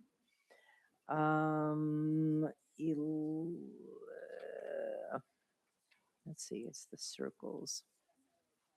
The 2 SRO contracts, which are, I have as 11.33, which is Watsonville Police, 11.34, which is Santa Cruz County Sheriff, and then the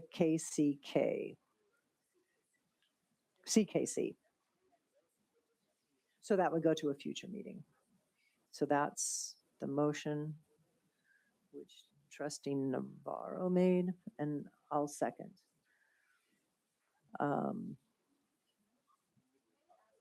Yes, please ask a clarification. Can I ask a clarification on the CKC contract and why that one is being pulled? In consultation with Ms. Renteria, she said that one didn't Was that one have- of the ones that had? Okay, Yeah, it thank you. didn't have Thank you. document available. Which is why we don't really understand what it's about, because we haven't seen it. Okay. Okay, we have a motion out to go back to just those 3 being pulled.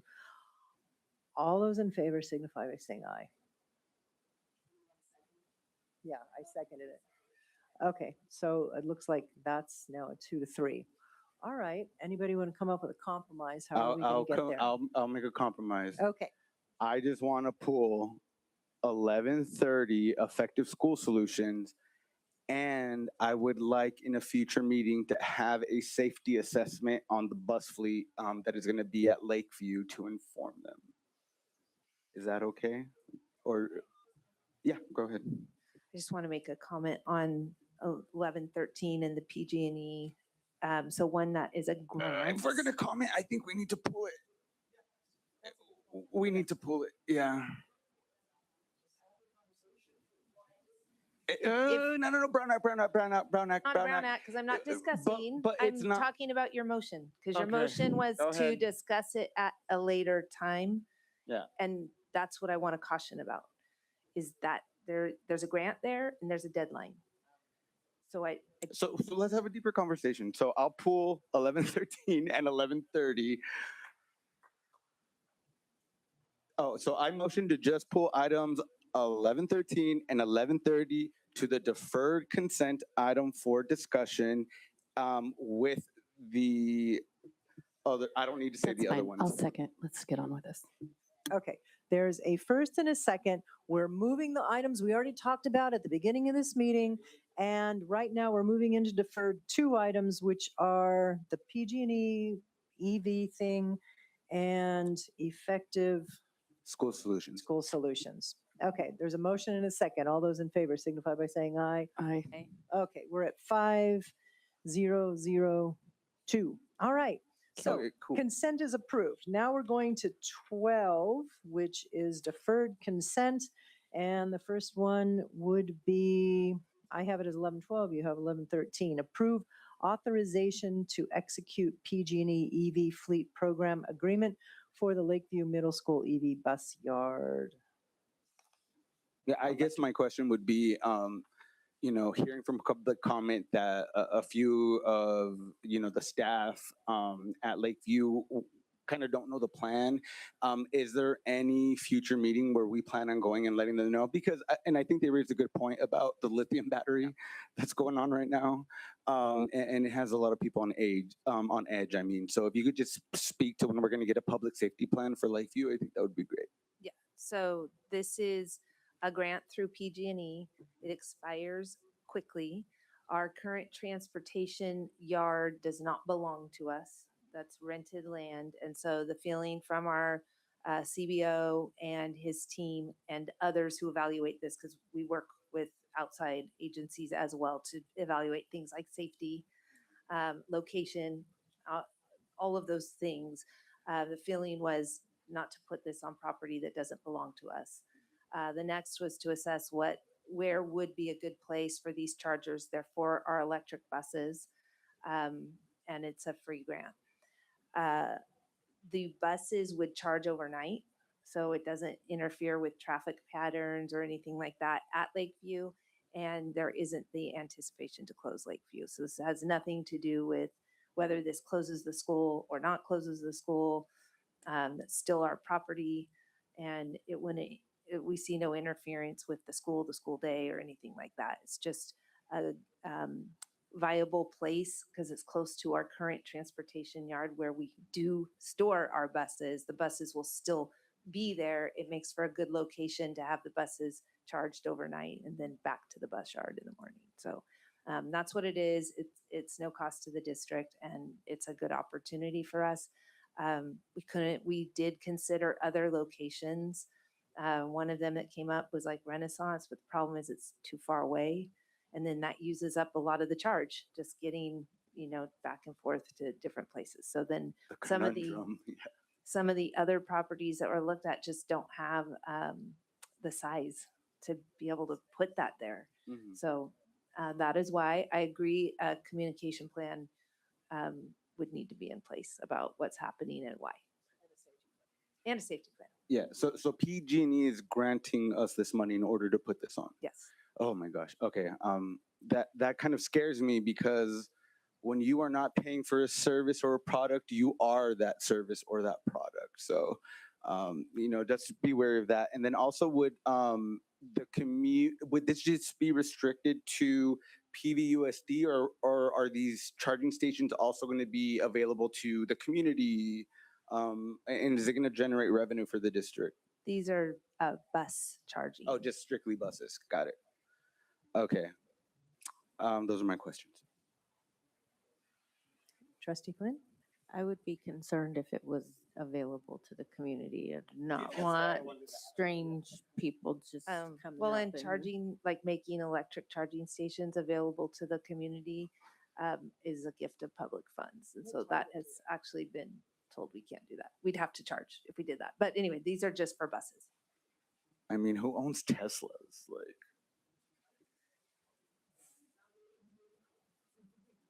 Okay, we were moving on.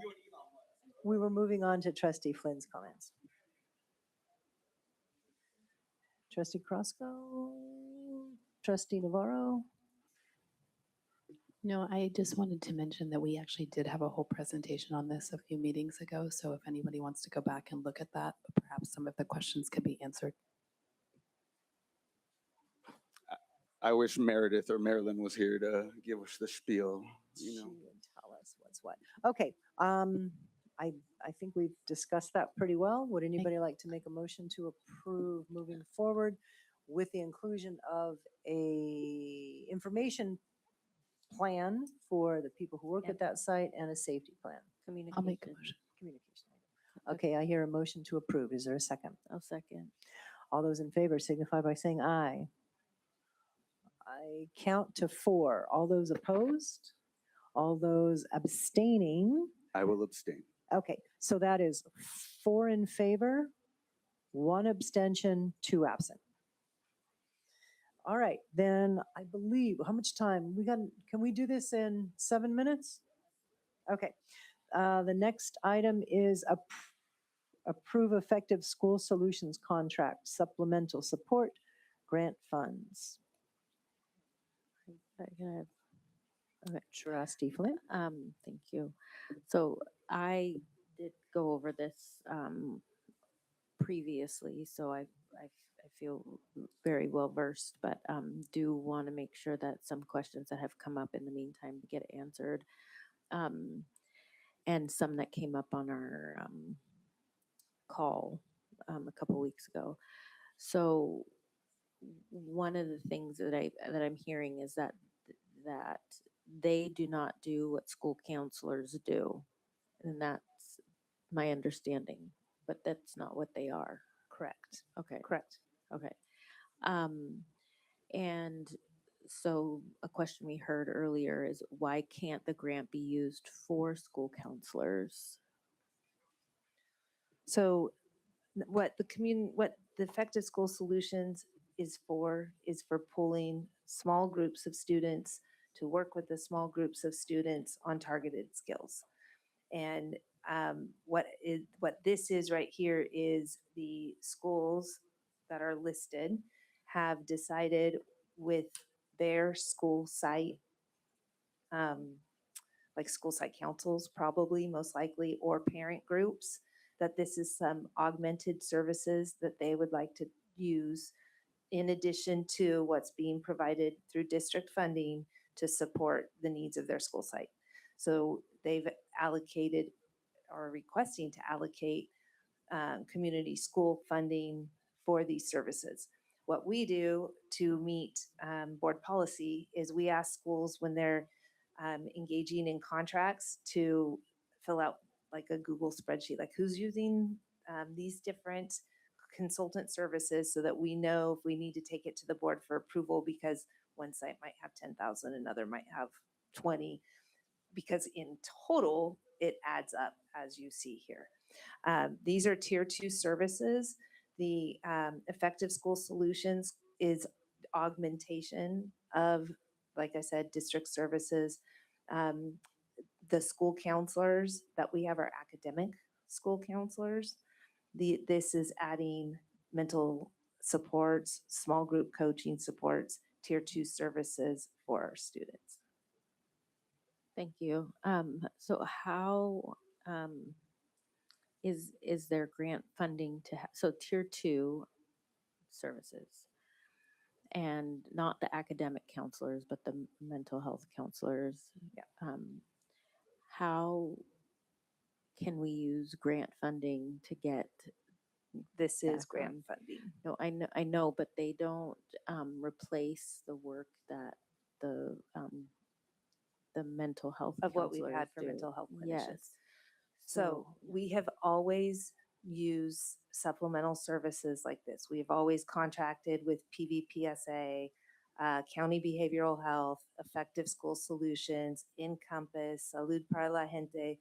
That has always been part of our repertoire of services that we give to students to support. When we had increased need during COVID, we added even more and additional supports. A lot of that was in the form of our own mental health clinicians. So when we needed to reduce the services we added. A lot of that was in mental health clinicians that we added. And so these services aren't supplanting anything. They're the services that we have always used in PVUSD. Okay, I thank you. I understand. So I guess, especially as we begin to enter into conversations about SROs, making sure that there is a mental health clinician paired, trying to find some grant funding that will help support that, and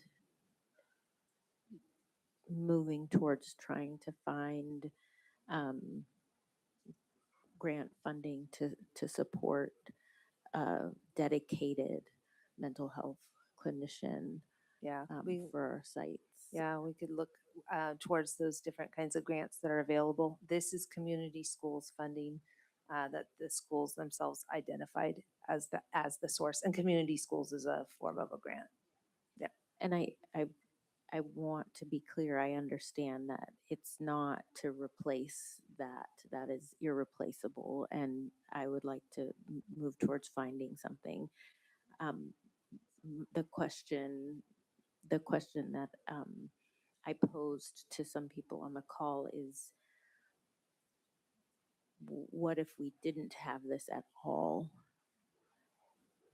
So the district provides their level of services, and then sites can choose to analyze what they believe their site-based needs are, and then go in above and beyond that. And that is what like their Title I fundings are for, or community schools funding can be used for as well. Our district level services are some of the contracts that were approved earlier this year with PVPSA. We also have Encompass supports, and that's the base of what our foundation is that we're providing. And so our schools are all having mental health supports that would be considered like the district foundational base.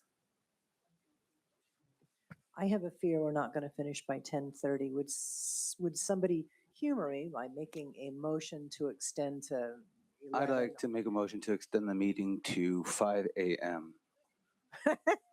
Is there a second? Oh, it doesn't mean we have to stay that late. We don't have to stay that late. Okay, who would like? I'll Fails, make a motion. fails for lack of a second. I'm ready, y'all. Okay. Make a motion to extend the meeting to 11. Thank you. Is there a second? I'll second that. All those in favor signify by saying aye. Aye. That looked like 5002 to me. Okay, let's continue on. So Trustee Flynn finished her comments. Trustee Medina. All right. So, and please, Dr. Contreras, correct me if I'm wrong. I'm going to be asking a series of yes or no. I'm just kidding. I'm not going to go there tonight.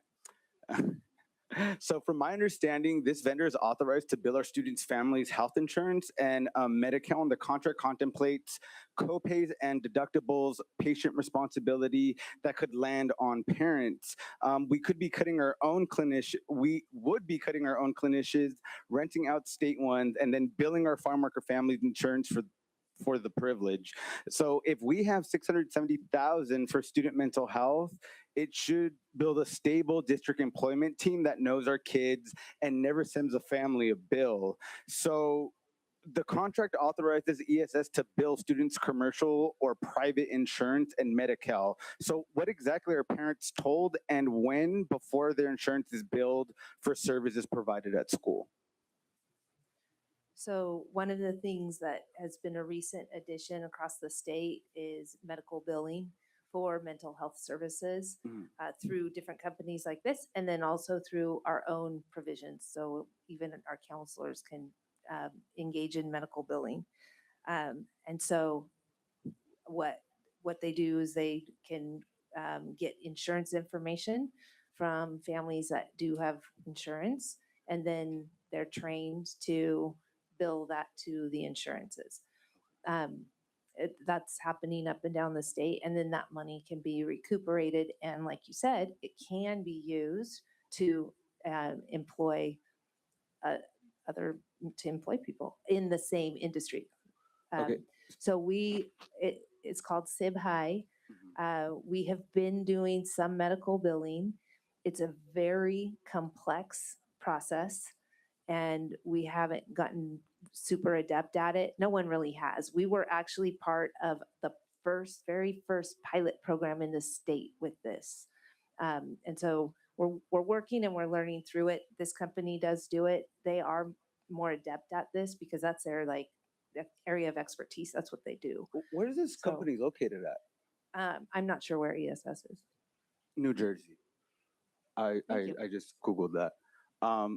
And I usually do a risk assessment. So it says that National East Coast headquartered school mental health contractor outside of the region. ESS publicly markets licensed, experienced clinicians for tier 2 work. The district should reconcile that marketing with the actual staffing model.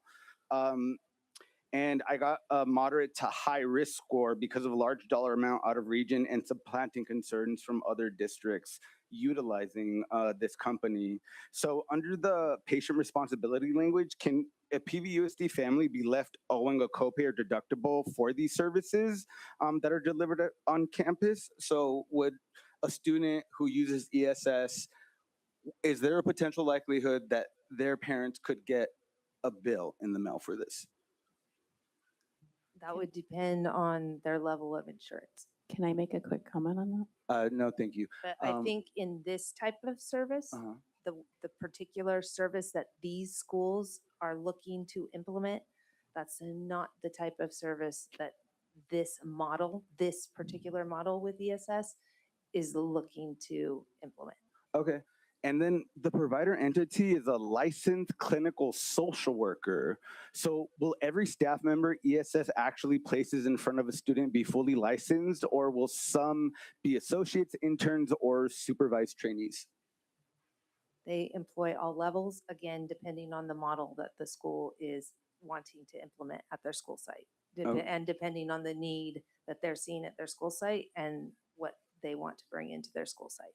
And a lot of times, although the company may be located or have its headquarters somewhere, there are people who are living locally that are employed. Okay, and since this is a third party organization that's located out of state, so I didn't have the chance to look at privacy laws within in the state. So who owns the clinical records ESS creates in its electronic medical record system, and what happens to our students' mental health data if this contract ends and when? Because I know we're in it with iReady right now, who's in the court systems right now. I do not trust outside organizations because we have strict data sharing policies within California. So for us to say, hey, New Jersey, get all this data. If Trump comes after y'all, guess what? You're going to have all that access. So this does not give me assurances that our data is going to be protected for our students, especially with an out-of-state entity who doesn't have strong protections like California. Any type of medical billing that we do is governed by that SIP-HI program and goes through very tight California processes. It doesn't go through like New Jersey or their company or anything like that. But the headquartered is where the, when I was looking at it, that's where they store all of their information at the headquartered site. So is there a separate server that's specifically for us that is physically located in California? All of our information is stored here and through our processes. Yes, but this is a third party organization. So that's where my concern is. So do you kind of, does anybody kind of get what I'm saying? Like, I have some. Yeah, but that was it for me. Thank you. Trustee Navarro? Just to offer a medical perspective on this. First of all, I didn't, all of the communications, especially everything that's billed as HIPAA compliant, and so therefore could not be shared with any third parties. Second of all, most of our students are actually CCAH, and since I serve on the Physician Advisory Board, I can get you for certain answer, but I'm about 99% sure that there is actually no share of cost for mental health under CCAH, so no one would be billed. If they had commercial insurance, it might be a different issue, but under CCAH, they would not be billed for any services. And this particular service that they're engaging in, I don't believe this is what they're trying to do. They're not doing individual. Yeah, it's the Well, group. yeah, this is the group work. Do any other trustees have comments on this item? So if a student is going through like a crisis, for example, on campus, this person, if they're in proximity, would handle that situation despite not being licensed? That's what I'm trying to. No, this is for tier 2 services. That what you're describing would be more tier 3, and that would be handled differently. Okay, and what about ELA students? They're considered tier 2, correct? By Am I saying getting my tiers mixed up? by saying tier 2 in this realm, we're talking about in terms of social emotional needs. Got it. Okay. Okay. I was thinking about ELA. Thank you. Trustee Carrasco, do you have comments on this? And just to clarify again, these were services that were requested from group site councils and parent councils. Most likely in conjunction with the school site councils, parent councils, community school service, like grants or the people working at the schools. Yes. Okay.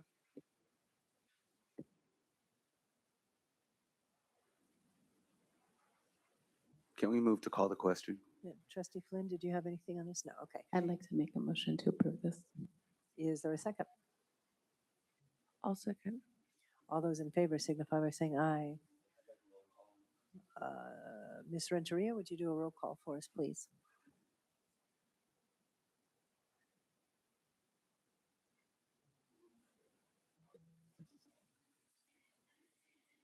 Trustee Navarro, your vote? Yes. Trustee Medina, your vote? No. Trustee Carrasco, your vote? Yes. Trustee Flynn, your vote? Yes. President Turley, your vote? Yes. Motion carries 4 in favor, 1 against, 2 absent. And we still have a closed session that we need to get to. I would like to advise the public that our next board meeting will be July, I need help, I didn't write it down. What's the next meeting? July 15. I don't know the location, but that will of course be posted with the agenda. Oh, it even says right there, sorry, I missed it.